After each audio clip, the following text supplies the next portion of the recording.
ಪ್ರಿಯ ವೀಕ್ಷಕರೇ, ಇಂದು ನಮ್ಮ ಜೈ ಭೀಮ್ ಚಾನಲ್ನಲ್ಲಿ ಒಂದು ವಿಶೇಷ ಸಂದರ್ಶನ ಕಾರ್ಯಕ್ರಮವನ್ನು ಏರ್ಪಡಿಸಿದ್ದೇವೆ. ಈ ಸಂದರ್ಶನ ಕಾರ್ಯಕ್ರಮಕ್ಕೆ ಡಾಕ್ಟರ್ ಬಾಬಾ ಸಾಹೇಬ್ ಅಂಬೇಡ್ಕರ್ ಅವರ ಡಿಗ್ರಿ ಕಾಲೇಜಿನ ಪ್ರಾಚಾರ್ಯರಾದಂಥ ಪ್ರೊಫೆಸರ್ IS ವಿದ್ಯಾಸಾಗರ್ ಅವರು ಆಗಮಿಸಿದ್ದಾರೆ. ಅವರು ನಮ್ಮೊಂದಿಗಿದ್ದಾರೆ. ಇವತ್ತಿನ ದಿವಸ ವಿಶೇಷವಾಗಿ ಭಾರತದ ಸಂವಿಧಾನದ ಕರಡು ಪ್ರತಿಯನ್ನು ಸಿದ್ಧಪಡಿಸಿ ಸಮಿತಿಯ ಚೇರ್ಮನ್ರಾದಂಥ ಬಾಬು ರಾಜೇಂದ್ರ ಪ್ರಸಾದರವರಿಗೆ ಸಮರ್ಪಿಸಿದ ಸಂವಿಧಾನ ಕರಡು ಪ್ರತಿ ಸಮರ್ಪಣಾ ದಿನ, ಕಾನ್ಸ್ಟಿಟ್ಯೂಷನ್ ಡೇ ಅಂತ ನಾವು ಕರೀತೇವೆ. ಜೊತೆಗೆ ಜವಾಹರ್ಲಾಲ್ ನೆಹರು ಅವರು, ಸರ್ದಾರ್ ಪಟೇಲರು ಅವರೊಂದಿಗೆ ಇರುವಂಥ ಒಂದು ವಿಶೇಷ ಐತಿಹಾಸಿಕ ಸುದಿನ. ಈ ದಿನವನ್ನು ಕುರಿತು, ಸಂವಿಧಾನವನ್ನು ಕುರಿತು ಕೆಲವೊಂದು ವಿಚಾರಗಳನ್ನು ತಮ್ಮೊಂದಿಗೆ ಹಂಚಿಕೊಳ್ಳಬೇಕಾಗಿದೆ. ರಾಜ್ಯಶಾಸ್ತ್ರದ ಹಿರಿಯ ಪ್ರಾಧ್ಯಾಪಕರು, ವಿದ್ವಾಂಸರು ಮತ್ತು ರಾಜ್ಯಶಾಸ್ತ್ರದಲ್ಲಿ ಪರಿಣತಿಯನ್ನು ಹೊಂದಿ ಸಂವಿಧಾನದ ವಿಷಯವನ್ನು ಸಂಪೂರ್ಣವಾಗಿ ಸಮಗ್ರವಾಗಿ ಅಧ್ಯಯನ ಮಾಡಿದಂಥ ವಿದ್ವಾಂಸರಾದ IS ವಿದ್ಯಾಸಾಗರ್ ಅವರು ನಮಗೆ ಅನೇಕ ವಿಚಾರಗಳನ್ನು ತಿಳಿಸಿಕೊಡ್ತಾರೆ. ಭಾರತದ ಸಂವಿಧಾನ ಒಂದು ಭಾರತೀಯರಿಗೆ ಧರ್ಮಗ್ರಂಥ. ಅತ್ಯುನ್ನತವಾದಂಥ ಸಂವಿಧಾನ ರಚನೆಯಾಗಿದ್ದು ಡಾಕ್ಟರ್ ಬಾಬಾ ಸಾಹೇಬ್ ಅಂಬೇಡ್ಕರ್ ಅವರ ನೇತೃತ್ವದಲ್ಲಿ. ಸಂವಿಧಾನ ಕರಡು ಪ್ರತಿಯ ಚೇರ್ಮನ್ರಾಗಿ ಸಮಗ್ರವಾಗಿ 2-3 ವರ್ಷಗಳ ಕಾಲ ಅಧ್ಯಯನ ಮಾಡಿ ಎಲ್ಲ ದೇಶ ವಿದೇಶಗಳ ಸಂವಿಧಾನಗಳನ್ನು ಪರಾಮರ್ಶಿಸಿ ಭಾರತಕ್ಕೆ ಬೇಕಾಗುವಂಥ, ಇದು ವೈವಿಧ್ಯತೆಯಲ್ಲಿ ಏಕತೆ ಇರುವಂಥ ದೇಶ. ಅನೇಕ ಭಾಷೆ, ಸಂಸ್ಕೃತಿ, ಆಹಾರ ವಿಹಾರ, ಉಡುಗೆ ತೊಡುಗೆ ಎಲ್ಲದರಲ್ಲಿಯೂ ವೈವಿಧ್ಯತೆ. ಆದರೂ ನಮ್ಮಲ್ಲಿ ಒಂದು ಅಖಂಡತೆ, ಏಕತೆ ಅನ್ನುವಂಥ ಒಂದು ನಾದ ಮಂತ್ರ ಬಿಡೀತದೆ.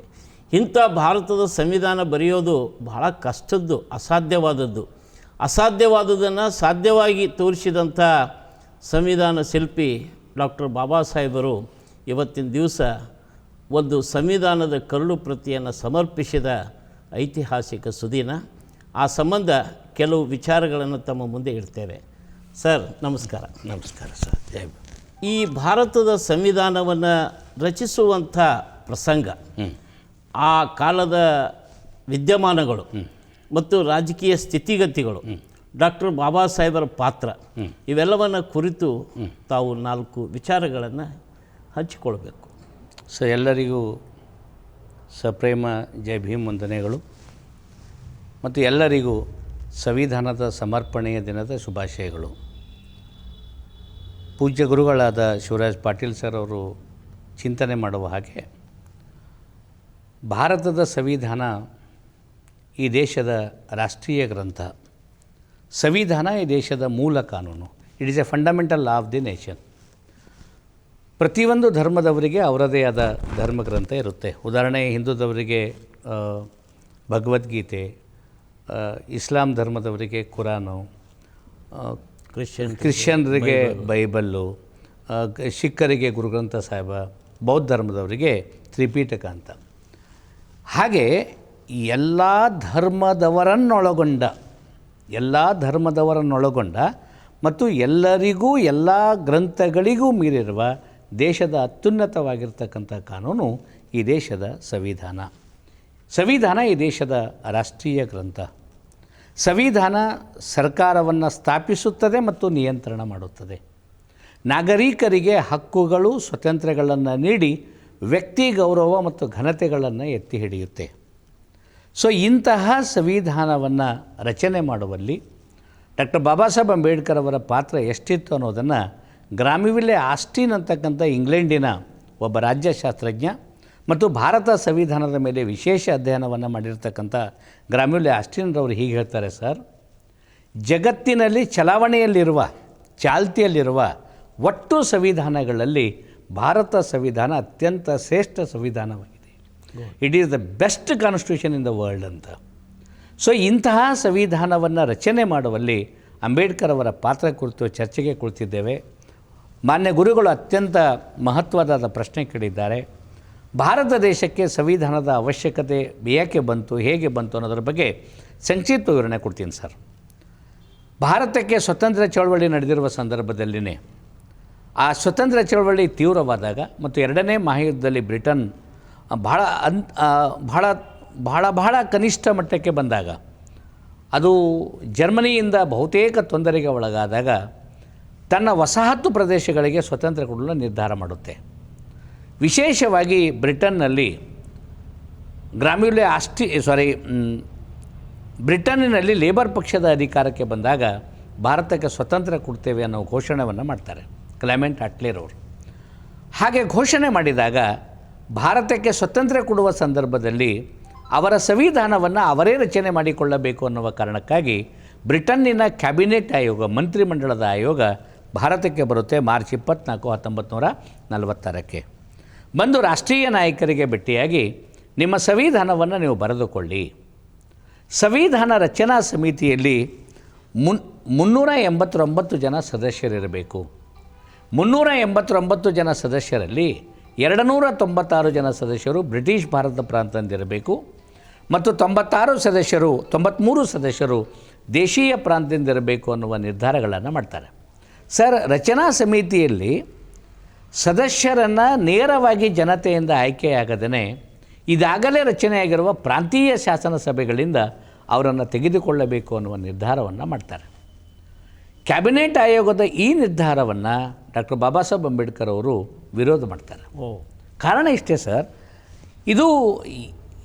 ಇದು ಬಹುತೇಕ ದೇಶದ ಎಲ್ಲ ಧರ್ಮದವರಿಗೆ, ಎಲ್ಲ ಜನಾಂಗದವರಿಗೆ ಈ ಪ್ರಾತಿನಿಧ್ಯ ಸಿಗಲ್ಲ.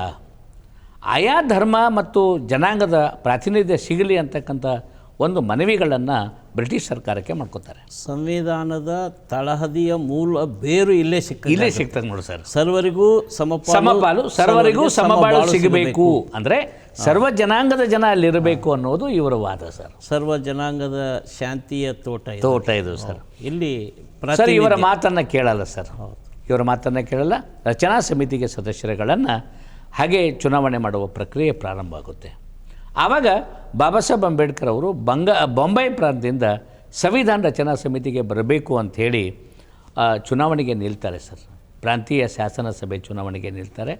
ಇವರನ್ನು ಕಾಂಗ್ರೆಸ್ ಪಕ್ಷದವರು ಒಬ್ಬ SC/ST ಕಾರ್ಯಕರ್ತನಿಂದ ಅವರಿಗೆ ಪರಾಭವನಗೊಳಿಸ್ತಾರೆ.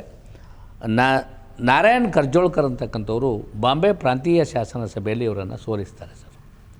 ಸೊ ರಚನಾ ಸಮಿತಿ ರಚನೆಯಾದ ಸಂದರ್ಭದಲ್ಲಿ ಈ ಪರಿಶಿಷ್ಟ ಜಾತಿ ಸಮುದಾಯದಿಂದ ಪೂರ್ವ ಬಂಗಾಳ ಪ್ರಾಂತದಿಂದ ಜೋಗೀಂದ್ರನಾಥ್ ಮಂಡಲ್ರವರು ರಚನಾ ಸಮಿತಿಗೆ ಬಂದಿರ್ತಾರೆ. ಜೋಗೀಂದ್ರನಾಥ್ ಮಂಡಲ್ರವರು ಬಂದು ನೋಡ್ತಾರೆ, ಬಾಬಾ ಸಾಹೇಬ್ ಅಂಬೇಡ್ಕರ್ ಸಂವಿಧಾನ ರಚನಾ ಸಮಿತಿಗೆ ಬಂದಿಲ್ಲ, ಅವರನ್ನು ಕಡೆಗಣನೆ ಮಾಡಲಾಗಿದೆ. ಅವರು ಬರದೇ ಇದ್ದರೆ ಈ ದೇಶದ ಶೋಷಿತರ, ಮಹಿಳೆಯರ, ಅಲ್ಪಸಂಖ್ಯಾತರ ಹಕ್ಕುಗಳನ್ನು ರಕ್ಷಿಸುವರು ಯಾರು ಅನ್ನೋ ಕಾರಣಕ್ಕಾಗಿ ತಾನು ಆಯ್ಕೆಯಾಗಿ ಬಂದ ಕ್ಷೇತ್ರಕ್ಕೆ ರಾಜೀನಾಮೆ ಕೊಡ್ತಾರೆ ಸರ್. ಪೂರ್ವ ಬಂಗಾಳ ಪ್ರಾಂತದ ಜೈಸೂರ್ ಮತ್ತು ಕುಲ್ನಕ್ಕೆ ರಾಜೀನಾಮೆಯನ್ನು ಕೊಟ್ಟು ಆ ಪ್ರಾಂತದಲ್ಲಿ ಡಾಕ್ಟರ್ ಬಾಬಾ ಸಾಹೇಬ್ ಅಂಬೇಡ್ಕರ್ ಅವರಿಗೆ ನಿಲ್ಲಿಸಿ ಅವರನ್ನು ಸಂವಿಧಾನ ರಚನಾ ಸಮಿತಿಗೆ ತರ್ತಾರೆ. ಹೀಗೆ ಬಾಬಾ ಸಾಹೇಬ್ ಅಂಬೇಡ್ಕರ್ ಅವರು ಸಂವಿಧಾನ ರಚನಾ ಸಮಿತಿಗೆ ಬರ್ತಾರೆ ಸರ್. ಈ ಕಾಂಗ್ರೆಸ್ ಪಕ್ಷ ಯಾವಾಗಲೂ ವಿದ್ವಾಂಸರನ್ನು, ಜ್ಞಾನಿಗಳನ್ನು, ತಜ್ಞರನ್ನು ದೂರಿಡುವ ಪ್ರಯತ್ನ ಮಾಡ್ತಾ ಬಂದಿದೆಯೇನು ಅಂತ ಅನಿಸ್ತದೆ ಸರ್. ಆವಾಗ ಆ ಪಕ್ಷದಲ್ಲಿ ಹೆಂಗಿತ್ತು ಸರ್ ಅಂದ್ರೆ ಬಂಡವಾಳಶಾಹಿತ್ವ, ಅಲ್ಲಿ ಬಂಡವಾಳಶಾಹಿತ್ವದ ಬೇರು ಭಾಳ ಗಟ್ಟಿ ಇದ್ದು ಸರ್. ಬಂಡವಾಳಶಾಹಿತ್ವ ಗಟ್ಟಿಯಾಗಿತ್ತು. ಸೊ ಈ ಕಾರಣಕ್ಕಾಗಿ ತನಗೆ ಬೇಕಾದವರು, ಬಾಬಾ ಸಾಹೇಬ್ ಅಂಬೇಡ್ಕರ್ ಅವರು ಕಾಂಗ್ರೆಸ್ಸಿನ ಕ್ರಿಟಿಕ್ ಇದ್ದರು ಸರ್. ಕಾಂಗ್ರೆಸ್ ಉರಿಯುವ ಬೆಂಕಿ ಇದ್ದಂಗದ, what Congress Gandhi have done to the untouchables ಅಂತಕ್ಕಂಥ ಗ್ರಂಥಗಳನ್ನು ಬರೆದು ಕಾಂಗ್ರೆಸ್ಸನ್ನು ಪ್ರಜಾಸತ್ತಾತ್ಮಕ ರೀತಿಯಲ್ಲಿ ಕಟುವಾಗಿ ಟೀಕಿಸಿದವರು. ಫ್ಯೂಡಲ್ ಸಿಸ್ಟಮನ್ನು ಟೀಕಿಸಿದವರು. ಹೀಗಾಗಿ ಇವರನ್ನು ಅಧಿಕಾರದಿಂದ ಹೊರಗಿಡಬೇಕು ಅಂತಕ್ಕಂಥದ್ದು ಅವ್ರ ವಿಚಾರ ಇರುತ್ತೆ ಸರ್. ಸರ್ ಒಟ್ಟಾರೆ ಸಂವಿಧಾನ ರಚನಾ ಸಮಿತಿಗೆ ಬಂದಾಗ ಏನಾಗುತ್ತೆ ಸರ್, ರಚನಾ ಸಮಿತಿಯ ಮೊದಲನೇ ಸಭೆ ಡಿಸೆಂಬರ್ 9, 1946 ಸೇರುತ್ತೆ ಸರ್. ಆ ತಾತ್ಕಾಲಿಕ ಸಭೆಗೆ ತಾತ್ಕಾಲಿಕ ಅಧ್ಯಕ್ಷರಾಗಿ ಸಚ್ಚಿದಾನಂದ ಶಿವರವರನ್ನು ನೇಮಕ ಮಾಡ್ತಾರೆ. ಎರಡನೇ ಸಭೆ ಡಿಸೆಂಬರ್ 11, 1946 ಸೇರಿದಾಗ ಶಾಶ್ವತ ಅಧ್ಯಕ್ಷರಾಗಿ ರಾಜೇಂದ್ರ ಪ್ರಸಾದ್ರವರನ್ನು, ಉಪಾಧ್ಯಕ್ಷರಾಗಿ H.C. ಮುಖರ್ಜಿರವರನ್ನು ಮತ್ತು ಸಂವಿಧಾನದ ಸಲಹೆಗಾರರಾಗಿ BN ರಾವ್ರವರನ್ನು ಸಂವಿಧಾನಕ್ಕೆ ಬೇಕಾಗಿರುವ ವಿಷಯ ಸಂಗ್ರಹಣೆ ಮಾಡುವುದಕ್ಕಾಗಿ 22 ಸ್ಥಾಯಿ ಸಮಿತಿಗಳನ್ನು ನೇಮಕ ಮಾಡ್ತಾರೆ ಸರ್. 13 ಡಿಸೆಂಬರ್ 1946ಕ್ಕೆ ಪಂಡಿತ್ ನೆಹರೂಜಿರವರು ಸಂವಿಧಾನಕ್ಕೆ ಠರಾವುಗಳನ್ನು ಮಂಡನೆ ಮಾಡ್ತಾರೆ ಸರ್. ಸಂವಿಧಾನ ಏನನ್ನು ಒಳಗೊಂಡಿರಬೇಕು ಅನ್ನುವುದು ಸಂವಿಧಾನದ ಠರಾವಿರುತ್ತೆ ಸರ್. ಸಂವಿಧಾನದ ಠರಾವು ಮಂಡನೆ ಮಾಡಿದಾಗ ಮುಸ್ಲಿಂ ಲೀಗಿನ 73 ಜನ ಸದಸ್ಯರು ರಚನಾ ಸಮಿತಿಯಲ್ಲಿ ಇರಲ್ಲ ಸರ್. ಕಾರಣ ರಚನಾ ಸಮಿತಿಯನ್ನು ಅವರು ಬಹಿಷ್ಕಾರ ಮಾಡಿರ್ತಾರೆ. ಆವಾಗ ಪ್ರೊಫೆಸರ್ ಜೈಕರ್ ಅಂತಕ್ಕಂಥವ್ರು ಕಾಂಗ್ರೆಸ್ಸಿನವರೇ, ಒಂದು ವರ್ಗದ ಜನ ಸಂವಿಧಾನ ರಚನಾ ಸಮಿತಿಯಿಂದ ಹೊರಗಿದ್ದಾರೆ, ನೀವು ಅಬ್ಜೆಕ್ಟಿವ್ ರೆಸಲ್ಯೂಷನ್ ಮಂಡಿಸುವ ಹಾಗಿಲ್ಲ ಅಂತಕ್ಕಂಥ ಒಂದು ವಾದವನ್ನು ಮಾಡ್ತಾರೆ ಸರ್. ಪಂಡಿತ್ ನೆಹರೂಜಿರವರಿಗೆ ಎದುರು ಮಾತಾಡುವುದು ಅಂದರೆ ಭಯಂಕರ ತೊಂದರೆ ಸರ್. ಆವಾಗ ಅಧಿನಾಯಕ ಅವರು, ಕಾಂಗ್ರೆಸ್ಸಿನ ಅಧಿನಾಯಕ, ಅವ್ರು ಹೇಳಿದ್ದೇ ಸತ್ಯ. ಅಂತಿಮ ಈವನ್ ಅವರು ಗಾಂಧೀಜಿರವರನ್ನು ಕೇಳಿಲ್ಲ ಸರ್. ಗಾಂಧೀಜಿರವರ ಶಿಷ್ಯರಾಗಿದ್ದರೂ ಕೂಡ ಗಾಂಧೀಜಿರವ್ರ ಮಾತನ್ನು ಕೇಳಿಲ್ಲ. ಸೊ ಅವರೆದುರು ಮಾತಾಡಿದ್ದಾರೆ ಅನ್ನೋ ಕಾರಣಕ್ಕಾಗಿ ಅವರ ಮೇಲೆ ದೊಡ್ಡ ಅಪವಾದ ನಡೆಯುತ್ತೆ, ಅವರ ಪರ ವಿರುದ್ಧ ಮಾತನಾಡುತ್ತೆ. ರಚನಾ ಸಮಿತಿನ ಒಟ್ಟು ಗದ್ದಲದಿಂದ ಕೂಡುತ್ತೆ ಸರ್. ಈಗ ಸಂವಿಧಾನಕ್ಕೆ ಠರಾವು ಬೇಕೋ ಬೇಡ ಅನ್ನುವ ಚರ್ಚೆ ಪ್ರಾರಂಭ ಆಗುತ್ತೆ ಸರ್. ಆವಾಗ ಈ ವಿಷಯದ ಬಗ್ಗೆ ಅರಿತಿರ್ತಕ್ಕಂಥ ಅಂಬೇಡ್ಕರ್ ಅವರಿಗೆ ಮಾತಾಡುವುದಕ್ಕೆ ರಾಜೇಂದ್ರ ಪ್ರಸಾದ್ರವರು ಅವಕಾಶ ಮಾಡಿಕೊಡ್ತಾರೆ. ಬಾಬಾ ಸಾಹೇಬ್ ಅಂಬೇಡ್ಕರ್ ಅವರು ಒಟ್ಟು ವಿಷಯವನ್ನು 2 ಭಾಗವಾಗಿ ಮಾಡ್ತಾರೆ.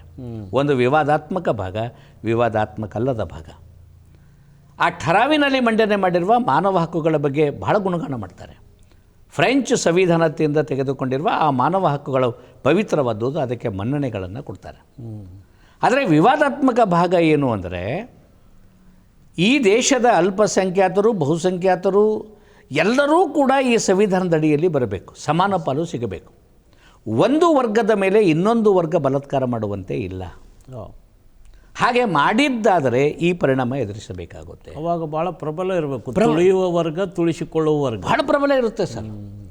ಸೊ ಮುಸ್ಲಿಂ ಲೀಗಿನವರು ಕೂಡ ಈ ದೇಶದ ಬಗ್ಗೆ ಅಭಿಮಾನ ಮೂಡಿಸಿಕೊಳ್ಬೇಕು, ಈ ದೇಶವನ್ನು ಗೌರವಿಸಬೇಕು, ಘನತೆಯಿಂದ ಇರಬೇಕು. ಹಿಂದೂಗಳು ಕೂಡ ಮುಸ್ಲಿಮರ ಮೇಲೆ ಒತ್ತಾಯವನ್ನು ಮಾಡುವಂತಿಲ್ಲ.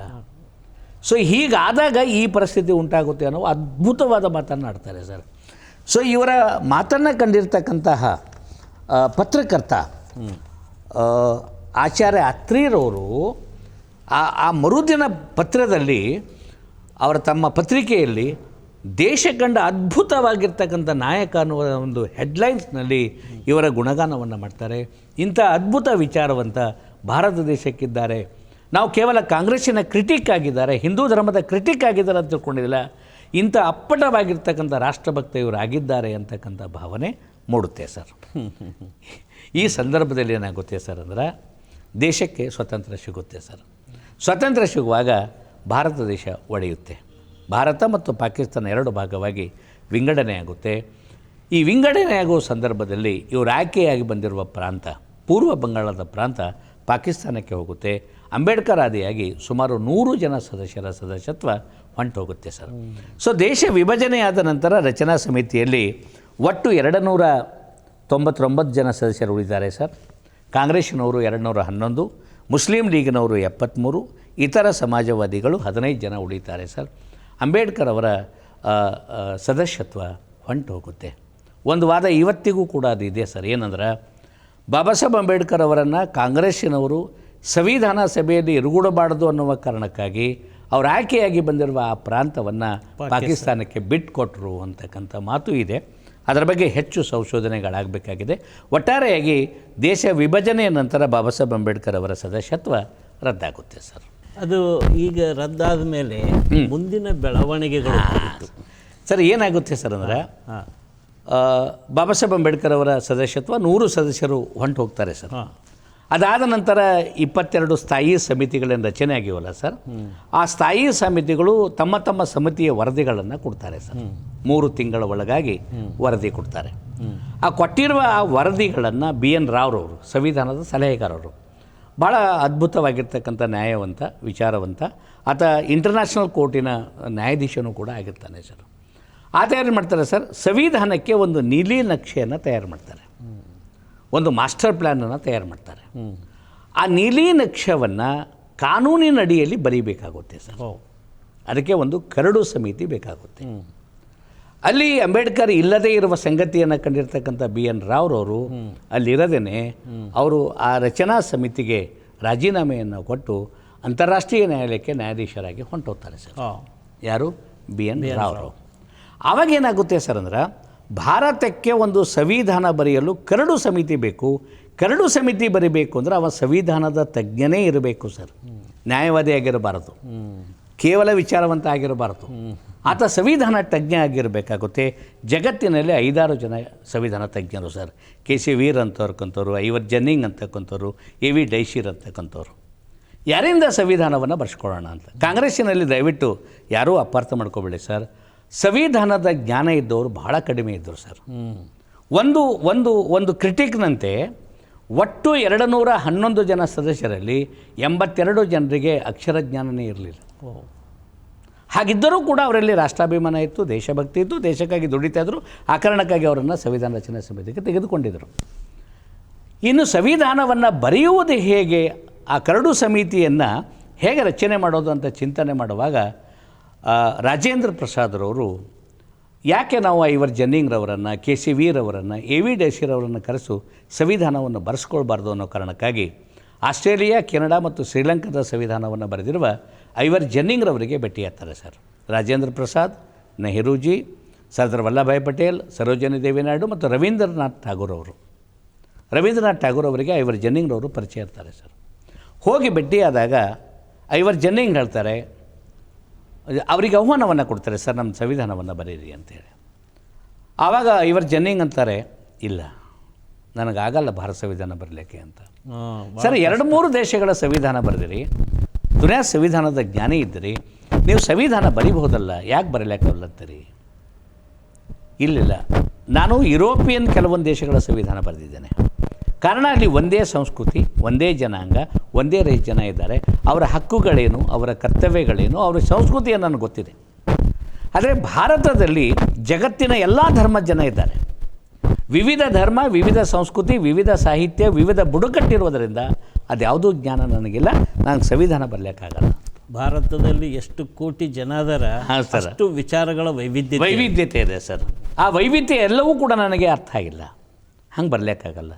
ಆವಾಗ ಸರ್ದಾರ್ ವಲ್ಲಭಾಯ್ ಪಟೇಲ್ ಕೇಳ್ತಾರೆ, ಯಾರು ಬರಿಬೋದು ಸರ್?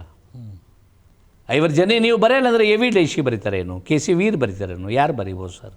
ಇಲ್ಲ, ಒಬ್ಬನಿದ್ದಾನೆ, ಆತ ಸಂವಿಧಾನ ಬರೆದದ್ದಾದರೆ ನಿಮ್ಮ ದೇಶದ ಪ್ರಜಾಪ್ರಭುತ್ವ ಯಾವತ್ತೂ ಯಶಸ್ವಿಯಾಗಿರುತ್ತೆ. ಪ್ರಜಾಪ್ರಭುತ್ವ ರಚನೆ ಮಾಡೋದು ಇಂಪಾರ್ಟೆಂಟ್ ಅಲ್ಲ, ಅದು ಯಶಸ್ವಿಯಾಗಬೇಕು, ಶಾಶ್ವತವಾಗಿ ಉಳಿಬೇಕು. ಅಂದರೆ ಒಬ್ಬನಿದ್ದಾನೆ, ಅವನ ಕಡೆಯಿಂದ ನೀವು ಸಂವಿಧಾನವನ್ನು ಬರ್ಕೊಳ್ಳಿ ಅಂತ. ಸೊ ಆವಾಗ ಅವ್ರು ಯಾರು ಅಂತ ಕೇಳಿದಾಗ ಅವ್ರು ಹೇಳಿದ್ದು ಡಾಕ್ಟರ್ ಬಾಬಾ ಸಾಹೇಬ್ ಅಂಬೇಡ್ಕರ್ ಅವರ ಹೆಸರು. ಅವರಿಗೆ ಸಂಪರ್ಕ ಸಂಬಂಧ ಬಂದಿತ್ತು, ವೈಚಾರಿಕವಾಗಿ ಸಂಪರ್ಕ ಇತ್ತು. ಜ್ಞಾನಿ ಅಂತ ಅವ್ರಿಗೆ ಗೊತ್ತಿತ್ತು ಸರ್, ಕಾನ್ಸ್ಟಿಟ್ಯೂಷನಲ್ ಪಂಡಿತ್ ಅನ್ನೋದು ಗೊತ್ತಿತ್ತು ಸರ್ ಅವರಿಗೆ. ಅದಾಗಲೇ 66 ದೇಶಗಳ ಸಂವಿಧಾನವನ್ನು ಪೂರ್ತಿ ಓದಿ ಅರ್ಥ ಮಾಡ್ಕೊಂಡಿದ್ರು ಸರ್ ಅವರು. ಯಾರು? ಬಾಬಾ ಸಾಹೇಬ್ ಅಂಬೇಡ್ಕರ್ ಅವರು. ಅವರ ಸಮಾನ ಮನಸ್ಸು, ವಿಚಾರಗಳು ಅರ್ಥವಾಗಿರುವುದರಿಂದ ಇವ್ರ ಹೆಸರನ್ನು ಶಿಫಾರಸ್ಸು ಮಾಡಿದ್ರು ಸರ್. ತಕ್ಷಣಕ್ಕೆ ಭಾರತ ಬಂದವರು ಗಾಂಧೀಜಿಯವರಿಗೆ ವಿಷಯ ಅರ್ಥ ಮಾಡಿದ್ರು. ಗಾಂಧೀಜಿಯವರು ಒಪ್ಪಿಗೆಯನ್ನು ಕೊಟ್ಟರು. ಬಾಬಾ ಸಾಹೇಬ್ ಅಂಬೇಡ್ಕರ್ಗೆ ಹೆಂಗೆ ಕೇಳೋದು ಅಂತ ಒಂದು ವೈಚಾರಿಕ ವಿಭಿನ್ನತೆ ಇತ್ತು, ಚಿಂತನೆಗಳಲ್ಲಿ ವಿಭಿನ್ನತೆ ಇತ್ತು. ಹೆಚ್ಚು ಕಡಿಮೆ ಕಾಂಗ್ರೆಸ್ನವ್ರಿಗೆ ಇದು ಗೊತ್ತಿತ್ತು, ನಾವು ಇನ್ಸಲ್ಟ್ ಮಾಡಿದ್ದೇವೆ ಬಾಬಾ ಸಾಹೇಬ್ ಅಂತ. ಇದು ಗೊತ್ತಿತ್ತು ಸರ್, ಪರೋಕ್ಷವಾಗಿ ಗೊತ್ತಿತ್ತು. ಆವಾಗ ಆವತ್ತಿನ RSSನ ಸಂಸ್ಥಾಪಕ ಶ್ಯಾಮ್ ಪ್ರಕಾಶ್ ಮುಖರ್ಜಿರವರನ್ನು ಆಹ್ವಾನ ಮಾಡುವುದಕ್ಕೆ ಅಂಬೇಡ್ಕರ್ ಹತ್ರ ಕಳಿಸ್ತಾರೆ ಸರ್ ಬಾಂಬೆಗೆ. ಬಾಬಾ ಸಾಹೇಬ್ ಅಂಬೇಡ್ಕರ್ ಅವರಿಗೆ ಅವರು ಆಹ್ವಾನ ಮಾಡ್ತಾರೆ, ನೀವು ಸಂವಿಧಾನವನ್ನು ಬರೀಬೇಕು ಅಂತ ಕೇಳ್ಕೊತಾರೆ. ಅವಾಗ ಬಾಬಾ ಸಾಹೇಬ್ ಅಂಬೇಡ್ಕರ್ ಅವರು ತಕ್ಷಣಕ್ಕೆ ಎದುರು ಮಾತಾಡದೇನೆ ದೇಶ ಸೇವೆಗಾಗಿ ನಾನು ಯಾವತ್ತೂ ಸಿದ್ಧ ಅಂತ ಹೇಳುವುದಕ್ಕೆ ನನಗೆ ಅವಕಾಶ ಸಿಕ್ಕಿದ್ದಾದರೆ ಒಂದು ಅದ್ಭುತವಾದ ಸಂವಿಧಾನವನ್ನು ನಿಮ್ಗೆ ಬರ್ಕೊಡ್ತೀನಿ ಅಂತ ಹೇಳಿ ಒಪ್ಕೋತಾರೆ ಸರ್. ವಿನಮ್ರವಾಗಿ ಒಪ್ಕೋತಾರೆ ಸರ್. ಅದಕ್ಕೆ ಅವ್ರಿಗೆ ಗರ್ವ ಇರಲಿಲ್ಲ, ಅವ್ರಿಗೆ ಹಿಗ್ಗು ಆಗಲಿಲ್ಲ, ಅಥವಾ ಅವ್ರಿಗೆ ದ್ವೇಷನೂ ಸಾಧಿಸುವ ಮನಸ್ಸಿರಲಿಲ್ಲ ಸರ್. ಇದನ್ನು ಭಾಳ ಜನ ಬುದ್ಧಿವಂತರು ಒಪ್ಕೋತಾರೆ ಸರ್. ಆವಾಗ ಬಾಬಾ ಸಾಹೇಬ್ ಅಂಬೇಡ್ಕರ್ ಒಂದು ಮಾತಂದಿರ್ತಾರೆ ಸರ್, ನೋಡಿ ಶ್ಯಾಮ್ ಪ್ರಕಾಶ್ ಮುಖರ್ಜಿ, ನನಗೂ ಮತ್ತು ನನ್ನ ಜನಾಂಗದ ನಡುವೆ ಭಿನ್ನಾಭಿಪ್ರಾಯ ಬಂತು ಅಂದರೆ ನನ್ನ ಹಿತಾಸಕ್ತಿಗಳನ್ನು ಒತ್ತಿಟ್ಟು ನನ್ನ ಜನಾಂಗದ ಹಿತಾಸಕ್ತಿ ರಕ್ಷಣೆ ಮಾಡ್ತಾನೆ. ನನ್ನ ಜನಾಂಗ ಮತ್ತು ದೇಶದ ಹಿತಾಸಕ್ತಿ ನಡುವೆ ಘರ್ಷಣೆ ಬಂತು ಅಂದರೆ ನನ್ನ ಜನಾಂಗದ ಹಿತಾಸಕ್ತಿಯನ್ನು ಒತ್ತಿಟ್ಟು ದೇಶವನ್ನು ರಕ್ಷಣೆ ಮಾಡ್ತೇನೆ, ನಾನು ಯಾವತ್ತೂ ಸಿದ್ಧ ಅಂಥೇಳಿ ಬಾಬಾ ಸಾಹೇಬ್ ಅಂಬೇಡ್ಕರ್ ಅವರು ರಚನಾ ಸಮಿತಿಗೆ ಬರೋ ಒಪ್ಕೋತಾರೆ. ಮೂಲ ತಾತ್ವಿಕ ಸೈದ್ಧಾಂತಿಕ ಮಾತು ನೋಡಿ ಸರ್. ಸೊ ಆವಾಗ ಸರ್ದಾರ್ ರಾಜೇಂದ್ರ ಪ್ರಸಾದ್ರವರು ಸರ್ದಾರ್ ವಲ್ಲಭಾಯ್ ಪಟೇಲ್ರವರಿಗೆ ಪತ್ರ ಬರೀತಾರೆ. ಇದು ಹಂದೇರವರ ಪುಸ್ತಕದಲ್ಲಿ ದಾಖಲಾಗಿದೆ ಸರ್. ಅಲ್ಲಿ ಏನಂತಾರೆ ಅಂದರೆ, ನನಗೆ ಗೊತ್ತಿಲ್ಲ, ಮಾರ್ಚ್ 20ಕ್ಕೆ ರಚನಾ ಸಮಿತಿಯ ಸಭೆ ಸೇರ್ತಾ ಇದೆ, ಅಲ್ಲಿ ಬಾಬಾ ಸಾಹೇಬ್ ಅಂಬೇಡ್ಕರ್ ಅವರು ಇರಬೇಕು ಅಂತಕ್ಕಂಥದ್ದು. ಆವಾಗ ಇವರು ಸರ್ದಾರ್ ವಲ್ಲಭಾಯ್ ಪಟೇಲ್ರವರು ಬಿ ಜಿ ಖೇರ್ ಅವರಿಗೆ, ಮಹಾರಾಷ್ಟ್ರ ಕಾಂಗ್ರೆಸ್ಸಿನ ಅಧ್ಯಕ್ಷರಿಗೆ ಪತ್ರ ಬರೆದು ಅವರಲ್ಲಿರಬೇಕು ಅಂತ ಕೇಳ್ಕೊತಾರೆ ಸರ್. ಆವಾಗ ಯಾರು ಪಂಡಿತ್ ನೆಹರೂಜಿರವರ ಅಬ್ಜೆಕ್ಟಿವ್ ರೆಸಲ್ಯೂಷನ್ಗೆ ಅಬ್ಜೆಕ್ಷನ್ ಮಾಡಿದರು ಪ್ರೊಫೆಸರ್ ಜೈಕರ್ ಅವರು, ಅವರಿಗೆ ರಾಜೀನಾಮೆಯನ್ನು ಕೊಡಿಸಿ ಆ ಸ್ಥಾನದಿಂದ ಬಾಬಾ ಸಾಹೇಬ್ ಅಂಬೇಡ್ಕರ್ ಅವರನ್ನು ರಚನಾ ಸಮಿತಿಗೆ ಒಯ್ದು ರಚನಾ ಸಮಿತಿಯಿಂದ ಕರಡು ಸಮಿತಿಗೆ ತರ್ತಾರೆ ಸರ್. 29 ಆಗಸ್ಟ್ 1947ಕ್ಕೆ ಬಾಬಾ ಸಾಹೇಬ್ ಅಂಬೇಡ್ಕರ್ ಅವರನ್ನು ಕರಡು ಸಮಿತಿಯ ಅಧ್ಯಕ್ಷರನ್ನಾಗಿ ಮಾಡ್ತಾರೆ. ಉಳಿದ ಸದಸ್ಯರುಗಳೆಂದರೆ ಸರ್, ಉಳಿದ ಸದಸ್ಯರುಗಳೆಂದರೆ ಬಾಬಾ ಸಾಹೇಬ್ ಅಂಬೇಡ್ಕರ್ ಅವರು ಕರಡು ಸಮಿತಿಯ ಅಧ್ಯಕ್ಷರು, ಅಲ್ಲಾಡಿ ಕೃಷ್ಣಸ್ವಾಮಿ ಅಯ್ಯರ್ ಕರಡು ಸಮಿತಿಯ ಸದಸ್ಯರು, ಎನ್ ಗೋಪಾಲ ಸ್ವಾಮಿ ಅಯ್ಯಂಗಾರ್ ಕರಡು ಸಮಿತಿಯ ಸದಸ್ಯರು, K M Munshi, Syed Mohammad Saadulla, sir B L Mitter ಮತ್ತು ಡಿ ಬಿ ಖೇತಾನ್. ಸೊ ಈ 6 ಜನ ಇತರ ಸದಸ್ಯರ ಪೈಕಿ ಇಬ್ಬರು ತೀರಿಕೊಳ್ತಾರೆ ಸರ್, ಬಿ ಎಲ್ ಮಿತ್ತರ್ ಮತ್ತು D B Khaitan. B L Mitter ಜಾಗಕ್ಕೆ ಎನ್ ಮಾಧವರವರನ್ನು ನೇಮಕ ಮಾಡ್ತಾರೆ, ಡಿ ಬಿ ಖೇತಾನ್ ಜನಕ್ಕೆ ಕೃಷ್ಣಮಾಚಾರ್ಯ ಅವರನ್ನು ನೇಮಕ ಮಾಡ್ತಾರೆ ಸರ್. ಒಟ್ಟು 6 ಜನರ ಸಮಿತಿ, 6 ಜನ ಪ್ಲಸ್ ಇವರು ಚೇರ್ಮನ್, 7 ಜನರ ಕರಡು ಸಮಿತಿ ರಚನೆ ಆಗುತ್ತೆ ಸರ್. ಇಲ್ಲೊಂದು ಪ್ರಶ್ನೆ ಬರುತ್ತೆ ಸರ್. ಬಾಬಾ ಸಾಹೇಬ್ ಅಂಬೇಡ್ಕರ್ ಅವರು ಬದುಕಿದ್ದಾಗಲೂ ಈ ಪ್ರಶ್ನೆ ಇತ್ತು, ಅವರು ತೀರಿಕೊಂಡು ಇಲ್ಲಿಯವರೆಗೆ ಬಂದಾಗಲೂ ಈ ಪ್ರಶ್ನೆ ಇದೆ ಸರ್. ಸಂವಿಧಾನ ರಚನೆ ಮಾಡುವುದಕ್ಕಾಗಿ ರಚನಾ ಸಮಿತಿ ಇತ್ತು, 299 ಜನ ಸದಸ್ಯರಿದ್ದರು, 22 ಸ್ಥಾಯಿ ಸಮಿತಿಗಳಿದ್ದು, 7 ಜನ ಕರಡು ಸಮಿತಿಯ ಸದಸ್ಯರಿದ್ದರು. ಎಲ್ಲರೂ ಸೇರಿ ಸಂವಿಧಾನ ಬರೆದಿರುವಾಗ ಅಂಬೇಡ್ಕರ್ ಒಬ್ಬರನ್ನೇ ಸಂವಿಧಾನದ ಸೃಷ್ಟಿಕರ್ತ ಹೆಂಗಾಗ್ತಾರೆ, ಸಂವಿಧಾನ ಶಿಲ್ಪಿ ಅಂತ ಅವರಿಗೆ ಯಾಕೆ ಕರೀತಾರೆ? ಸೊ ಈ ಮಾತನ್ನು ಭಾಳ ಜನ ಪ್ರಶ್ನೆ ಮಾಡ್ತಾರೆ. ಇದ್ರ ಬಗ್ಗೆ ಸಾಕಷ್ಟು ವಾದ ವಿವಾದಗಳಿವೆ ಸರ್. ಆದರೆ ಬಂದಿವೆ. ಹಾಂ ಸರ್, ಕಾರಣ ಇಷ್ಟೇ ಸರ್, ಅಂಬೇಡ್ಕರು ಮತ್ತು ಸಂವಿಧಾನವನ್ನು ಯಾರು ಅರ್ಥ ಮಾಡಿಕೊಂಡಿಲ್ಲೋ ಅವ್ರ ಮನಸ್ಸಿನಲ್ಲಿ ಈ ಮಾತುಗಳು ಬರ್ತಾ ಇವೆ ಸರ್. ಸರ್, ಅಂಬೇಡ್ಕರ್ ಅವರನ್ನು ಅರ್ಥ ಮಾಡ್ಕೋಬೇಕು ಅಂದ್ರೆ ಕಣ್ಣಿನಿಂದ ಆಗಲ್ಲ ಸರ್, ಅವರು ಸಂವಿಧಾನದ ಅಧ್ಯಯನದ ಕೊರತೆ ಸರ್, ಸಂವಿಧಾನದ ಅಧ್ಯಯನದ ಕೊರತೆ, ರಚನಾ ಸಮಿತಿಯ ಅಧ್ಯಯನದ ಕೊರತೆ, ಈ ಎಲ್ಲ ಕಾರಣಕ್ಕಾಗಿ ಇನ್ನೊಂದು ಮೂಲಭೂತವಾದ ಅಂತ ಫಂಡಮೆಂಟಲಿಸಮ್ ಅಂತ ಇವರು ಹ್ಯಾಂಗಂತ ಅವ್ರಿಗೆ ಯಾರು ಕ್ವಶನ್ ಮಾಡ್ತಾರಲ್ಲ ಸರ್, ಆ ಕಾರಣಕ್ಕಾಗಿ ಅದು ಬರುತ್ತೆ ಸರ್. ದೇಶ ಸೇವೆಗಾಗಿ ತನ್ನ ಇಡೀ ಬದುಕನ್ನು ಸಮರ್ಪಿಸಿದ ಬಾಬಾ ಸಾಹೇಬ್ ಅಂಬೇಡ್ಕರ್ ಅವರಿಗೆ ಆ ಪ್ರಶ್ನೆ ಕೇಳುವಾಗ ವಿಚಾರವಂತನ ಮನಸ್ಸು ಕಲಕುತ್ತೆ ಸರ್, ಚಿಂತನೆಗೀಡಾಗುತ್ತೆ. ಅದರ ಬಗ್ಗೆ ವಾಸ್ತವಿಕ ಸಂಗತಿ ಏನದ ಹೇಳಿಬಿಡಿ. ತುಂಬ ಥ್ಯಾಂಕ್ಸ್ ಸರ್, ತುಂಬ ಥ್ಯಾಂಕ್ಸ್ ಸರ್. ಇದು ಯಾಕಂದರೆ ಭಾಳ ಅರ್ಥ ಮಾಡ್ಕೊಳ್ಬೇಕಾಗಿರ್ತಕ್ಕಂಥ ಅವಶ್ಯಕತೆ ಇದೆ ಸರ್. ಸಂವಿಧಾನ ರಚನೆ ಮಾಡುವಾಗ ರಚನಾ ಸಮಿತಿಯವರು ಸಂವಿಧಾನ ಬರೆದಿಲ್ಲ ಸರ್, ಸಂವಿಧಾನ ಬರೆದಿದ್ದು ಕರಡು ಸಮಿತಿಯವರು. ರಚನಾ ಸಮಿತಿಯವರು ಸಂವಿಧಾನದಲ್ಲಿ ಏನಿರಬೇಕು ಅನ್ನುವ ಸಲಹೆಗಳನ್ನು ಕೊಡ್ತಾಯಿದ್ರು, ಅವರು ಹೇಳಿದ್ದನ್ನೇ ಇವರು ಬರಿತಾಯಿದ್ರು, ಕಾನೂನು ರೂಪದಲ್ಲಿ ಬರಿತಾಯಿದ್ರು ಸರ್. ಆ ಸಂದರ್ಭದಲ್ಲಿ ಸರ್ಕಾರದ ಸ್ವರೂಪ ಹೇಗಿರಬೇಕು, ನೇಚರ್ ಆಫ್ ಗವರ್ನಮೆಂಟ್, ಒಂದು ಪ್ರಶ್ನೆ ಬಂತು ಸರ್. ಸರ್ಕಾರದ ಸ್ವರೂಪ ಹೇಗಿರಬೇಕು ಅಂದ್ರೆ ಬಹುತೇಕ ಸದಸ್ಯರು, ಕೆಲವೊಂದು ಜನ ಅಮೇರಿಕಾ ಪದ್ಧತಿಯ ಅಧ್ಯಕ್ಷ ಇರಬೇಕು, ಕೆಲವೊಂದು ಜನ ಸ್ವಿಟ್ಜರ್ಲ್ಯಾಂಡ್ ಪದ್ಧತಿಯ ನೇರ ಪ್ರಜಾಪ್ರಭುತ್ವ ಇರಬೇಕು, ಕೆಲವೊಂದು ಜನ ಕಮ್ಯುನಿಸ್ಟರು ರಷ್ಯಾದ ಸಮತಾವಾದಿ ಪದ್ಧತಿ ಇರಬೇಕು ಅಂತ. ಆದರೆ ಬಹಳಷ್ಟು ಜನ 250ಕ್ಕೂ ಹೆಚ್ಚು ಜನ ನಮಗೆ ಇಂಗ್ಲೆಂಡಿನ ಮಾದರಿಯ ಸಂಸದೀಯ ಪದ್ಧತಿಯ ಸರ್ಕಾರ ಬೇಕು ಅಂತಂದರು sir, parliamentary form of government. So Baba Saheb Ambedkar ಅವರಿಗೆ ಖುಷಿಯಾಗುತ್ತೆ ಸರ್. ಅವ್ರೇನಂತಾರೆ ಅಂದರೆ, ಎಸ್ ನನಗೂ ಲೈಕ್ ಇದೆ, ಸಂಸದೀಯ ಪದ್ಧತಿಯ ಸರ್ಕಾರವೇ ಬೇಕು, ಅದು ಇಂಗ್ಲೆಂಡಿನಿಂದ ನಾವು ಸ್ವೀಕಾರ ಮಾಡ್ತಾ ಇಲ್ಲ, ದಯವಿಟ್ಟು ನಿಮಗೆ ಗೊತ್ತಿರಬೇಕು, ಮೂಲ ಭಾರತದಲ್ಲಿ ಅದು ಇತ್ತು ಅಂತಾರೆ. ಬೌದ್ಧರ ಕಾಲಕ್ಕೆ ಅದು ಇತ್ತು, ಸಾಕ್ಷಿ ಕೊಡ್ತಾರೆ ಸರ್. ಬುದ್ಧ ಕುಶಿನಗರದಲ್ಲಿ ತೀರ್ಕೋತಾ ಇದ್ದರು ಸರ್, ಅದು ಮಲ್ಲ ರಾಜಧಾನಿಗೆ ಬರುತ್ತೆ ಸರ್. ಅವ್ರು ತೀರ್ಕೊಂಡಿರೋ ಸುದ್ದಿ ಮಲ್ಲಕ್ಕೆ ಬರುತ್ತೆ. ಅವರು ಗಣರಾಜ್ಯವಾಗಿ ಇದ್ದವರು, ಅವರು ಜನರ ಬಗ್ಗೆ ಚರ್ಚೆ ಮಾಡ್ತಾಯಿದ್ರು. ಬುದ್ಧನ ಶವ ಸಂಸ್ಕಾರಕ್ಕೆ ತಕ್ಷಣ ಹೋಗೋಣ ಅಂದಾಗ ಅದರ ಅಧ್ಯಕ್ಷ ಅಂತಾನೆ ಇಲ್ಲ, ನಾವು ಜನರ ಬಗ್ಗೆ ಚರ್ಚೆ ಮಾಡ್ತಾ ಇದ್ದೇವೆ. ಆ ಚರ್ಚೆ ಮುಗಿದು ನಿರ್ಣಯ ತೆಗೆದುಕೊಂಡ ನಂತರ ನಾವು ಬುದ್ಧನ ಶವ ಸಂಸ್ಕಾರಕ್ಕೆ ಹೋಗೋಣ. ಡೆಮೊಕ್ರೆಟಿಕ್ ಸರ್ ಆವಾಗ ಗುಪ್ತ ಮತದಾನ ಪದ್ಧತಿ ಆವಾಗ ಚಾಲ್ತಿಯಲ್ಲಿತ್ತು ಅನ್ನೋದಕ್ಕೆ ಬಾಬಾ ಸಾಹೇಬ್ ಅಂಬೇಡ್ಕರ್ ಅವರು ಸಾಕ್ಷಿ ಕೊಡ್ತಾರೆ. ಸ್ಥಳಪತ್ರಿಕಾ ಗ್ರಾಹಕಸ್ ಅಂತ ಹೇಳಿ ಬುದ್ಧ ಸಂಘದಲ್ಲಿ ಪ್ರತಿನಿಧಿಗಳನ್ನು ಆಯ್ಕೆ ಮಾಡುವಾಗ, ಮುಖ್ಯಸ್ಥರನ್ನು ಆಯ್ಕೆ ಮಾಡುವಾಗ ಎಲೆಯ ಮೇಲೆ ಚಿಹ್ನೆ ಹಾಕಿ ಮಾರ್ಕ್ ಮಾಡಿ, ಗುಪ್ತವಾಗಿ ಮಾರ್ಕ್ ಮಾಡಿ ಆ ಮುಖ್ಯಸ್ಥರನ್ನು ಆಯ್ಕೆ ಮಾಡ್ತಾಯಿದ್ರು. It is India origin parliamentary form of government. ನಾವು ಜಗತ್ತಿನ ಎಲ್ಲ ದೇಶಗಳಿದ್ದು ಓದ್ತೇವೆ ಸರ್, ಅದು ಬ್ರಿಟನ್ನಿಂದ ಬಂದದ್ದು ಅಂಥೇಳಿ ಬಾಬಾ ಸಾಹೇಬ್ ಅಂಬೇಡ್ಕರ್ ಹೇಳ್ತಾರೆ. ಅದು ಮೂಲದಲ್ಲಿ ಭಾರತದ್ದು ಅಂತ. ಕ್ರಿಸ್ತಶಕ ಪೂರ್ವ 6ನೇ ಶತಮಾನದಲ್ಲಿ ಸಂಸದೀಯ ವ್ಯವಹಾರ ಮತ್ತು ಗುಪ್ತ ಮತದಾನ ಭಾರತ ದೇಶದಲ್ಲಿತ್ತು ಅಂತ ಸಾಕ್ಷಿ ಕೊಡ್ತಾರೆ ಸರ್. ಬುದ್ಧನ ಪ್ರಭಾವದಿಂದಲೇ ಬಸವಣ್ಣನವರು ಅನುಭವ ಮಂಟಪದಲ್ಲಿ ಧಾರ್ಮಿಕ ಸಂಸತ್ತು ತಂದಿದ್ದು, ಧಾರ್ಮಿಕ ಸಂಸತ್ತು ಚಲಾವಣೆಗೆ ತಂದಿದ್ದು ಸರ್. ಸೊ ಇದೆಲ್ಲವನ್ನು ಗಮನಿಸಿ ಹೇಳ್ತಾರೆ ಅವರು. ಸಂಸದೀಯ ಪದ್ಧತಿ ಸರ್ಕಾರ ಬ್ರಿಟನ್ನಾಗದ ಸರ್, ಆದರೆ ಅದು ಗಣರಾಜ್ಯ ಇಲ್ಲ ಸರ್. ಇಂಗ್ಲೆಂಡ್ ಗಣರಾಜ್ಯ ಇಲ್ಲ, ಪ್ರಜಾಪ್ರಭುತ್ವ ಇದೆ, ಅದು ರಿಪಬ್ಲಿಕನ್ ಸ್ಟೇಟ್ ಇಲ್ಲ ಸರ್. ಬಾಬಾ ಸಾಹೇಬ್ ಅಂಬೇಡ್ಕರ್ ಅವರಿಗೆ ಭಾರತ ಗಣರಾಜ್ಯ ಮಾಡೋದಿತ್ತು ಸರ್. ಭಾರತ ಗಣರಾಜ್ಯ ಮಾಡೋದಿತ್ತು. ನಾವು ಬ್ರಿಟನ್ನಿನ ಯಾಜಿಟಿ ಸಂಸದೀಯ ಪದ್ಧತಿ ಸರ್ಕಾರ ತೆಗೆದುಕೊಂಡು ಬಂದರೆ ಭಾರತ ಗಣರಾಜ್ಯ ಆಗಲ್ಲ. ಮತ್ತು ಇಲ್ಲಿ ಅನುವಂಶಿಕತೆ ಆಳ್ವಿಕೆ ಬಾಬಾ ಸಾಹೇಬ್ ಅಂಬೇಡ್ಕರ್ಗೆ ಇಷ್ಟ ಇರಲಿಲ್ಲ. ಸೊ ಆ ಕಾರಣಕ್ಕಾಗಿ ಅವ್ರು ಏನು ಮಾಡ್ತಾರೆ ಸರ್, ಬ್ರಿಟನ್ನಿನ ಮಾದರಿಯ ಸಂಸದೀಯ ಪದ್ಧತಿ ಮತ್ತು ಅಮೇರಿಕೆಯ ಮಾದರಿಯ ಅಧ್ಯಕ್ಷೀಯ ಒಂದು ಹುದ್ದೆಯನ್ನು ತೆಗೆದುಕೊಂಡು ಬರ್ತಾರೆ ಸರ್. ಸೊ ಬ್ರಿಟನ್ನಿನಲ್ಲಿ ರಾಣಿ ಇದ್ದ ಹಾಗೆ ಭಾರತದಲ್ಲಿ ರಾಷ್ಟ್ರಪತಿಯನ್ನು ಇಡ್ತಾರೆ ಸರ್. ರಾಷ್ಟ್ರಪತಿ ಇಟ್ಟು ಸಂವಿಧಾನದ 52ನೇ ವಿಧಿ ನೋಡಿ ಸರ್, ಭಾರತಕ್ಕೊಬ್ಬ ರಾಷ್ಟ್ರಪತಿ ಇರಬೇಕು ಅಂತ ಹೇಳುತ್ತೆ.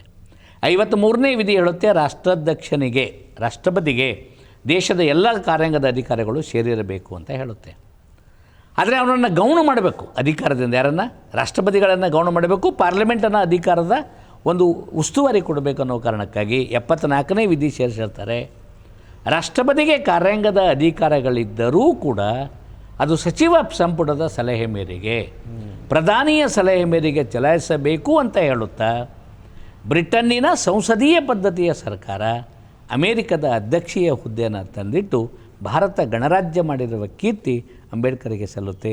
ಇಲ್ಲಿ ಅವರ ವಿದ್ವತ್ತು ಅಡಕವಾಗಿದೆ. ಎಲ್ಲ ದೇಶಗಳ ಒಳ್ಳೆಯ ಅಂಶಗಳನ್ನು ಗುರುತಿಸಿ ಭಾರತಕ್ಕೆ ಒಪ್ಪುವ ರೀತಿಯಲ್ಲಿ ಅದನ್ನು ಅತ್ಯುತ್ಕೃಷ್ಟವಾಗಿ ಅದನ್ನು ರಚಿಸಿರ್ತಕ್ಕಂಥ ಶಕ್ತಿ ಇವರು ಗುಣಗ್ರಾಹಿತ್ವ ಸರ್. ಸೊ ಇಷ್ಟಕ್ಕೇನಾಗುತ್ತೆ ನೋಡಿ ಸರ, ಸಂವಿಧಾನ ರಚನೆ ಮಾಡುವಾಗ ರಚನಾ ಸಮಿತಿಯಲ್ಲಿ ಕಾಂಗ್ರೆಸ್ನವರು ಒಂದು 200 ಜನ ಸದಸ್ಯರಿರ್ತಾರೆ. 100 ಜನರಿಗೆ ನಾಯಕ ನೆಹರೂಜಿ, ಇನ್ನೊಂದು 100 ಜನರಿಗೆ ನಾಯಕ ರಾಜೇಂದ್ರ ಪ್ರಸಾದ್ ಮುಂದಿನ ರಾಷ್ಟ್ರಪತಿ ನಿರ್ಧಾರ ಆಗುತ್ತೆ, ನೆಹರು ಮುಂದಿನ ಮುಖ್ಯಮಂತ್ರಿ ನಿರ್ಧಾರ ಆಗುತ್ತೆ. ಸರ್ ಸಂಸದೀಯ ಪದ್ಧತಿಯ ಸರ್ಕಾರ ತೊಗೊಂಡ್ರಿ, ಪ್ರಧಾನಮಂತ್ರಿಗೆ ಅಧಿಕಾರ ಇರಬೇಕು ಅನ್ನೋರು ನೆಹರೂರವರ ಬೆಂಬಲಿಗರು. ಸರ್ ಅಮೇರಿಕದ ರಾಷ್ಟ್ರಪತಿ ಹುದ್ದೆ ತೊಗೊಂಡ್ರಿ, ಡೊನಾಲ್ಡ್ ಟ್ರಂಪ್ಗಿರುವ ಅಧಿಕಾರ ಅವರಿಗೂ ಇರಬೇಕು. ಇವರು ವಾದಗಳು ಸರ್. ರಚನಾ ಸಮಿತಿ ಗದ್ದಲದಲ್ಲಿದ್ದಾಗ ಬಾಬಾ ಸಾಹೇಬ್ ಅಂಬೇಡ್ಕರ್ ಹೇಳ್ತಾರೆ, ನಾವು ಅಮೇರಿಕದ ಅಧ್ಯಕ್ಷರ ಹುದ್ದೆ ತೆಗೆದುಕೊಂಡಿದ್ದೇವೆ, ಅವರ ಅಧಿಕಾರ ತೆಗೆದುಕೊಂಡಿಲ್ಲ.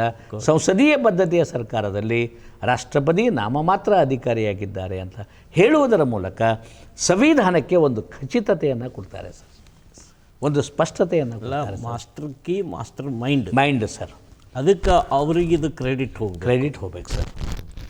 ಈ ಒಂದು ವಿಚಾರ ಬಹುತೇಕ ಭಾರತೀಯ ಸಂವಿಧಾನ ರಚನಾಕಾರರೊಬ್ಬರಲ್ಲಿ ಕೂಡ ಇರಲಿಲ್ಲ ಸರ್. ಭಾರತ ಸಂಯುಕ್ತ ರಾಷ್ಟ್ರವನ್ನಾಗಿ ಮಾಡಲಾಗಿದ್ದು ಅನಿವಾರ್ಯತೆ ಇತ್ತು ಸರ್.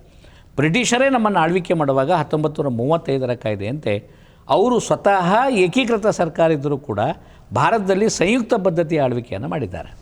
ಸಂಯುಕ್ತ ಪದ್ಧತಿಯನ್ನು ಜೋಡಿ ಸರ್ಕಾರ, ಇಬ್ಬಗೆ ಸರ್ಕಾರ, ಒಂದು ಕೇಂದ್ರ ಸರ್ಕಾರ, ಒಂದು ರಾಜ್ಯ ಸರ್ಕಾರ. ಆ ಸಂಯುಕ್ತ ಸರ್ಕಾರ ಮೊಟ್ಟ ಮೊದಲು ರಚನೆಯಾಗಿದ್ದು ಅಮೇರಿಕಾ ದೇಶದಲ್ಲಿ. ಅಮೇರಿಕಾದಲ್ಲಿ ಏನಿದೆ ಸರ, ರಾಜ್ಯಗಳು ಸೇರಿ ದೇಶ ಕಟ್ಟಿಕೊಂಡಿವೆ. ರಾಜ್ಯಗಳಿಗೆ ಅಲ್ಲಿ ಹೆಚ್ಚು ಅಧಿಕಾರ ಇದೆ, ಕೇಂದ್ರಕ್ಕೆ ಕಡಿಮೆ ಅಧಿಕಾರ ಇದೆ.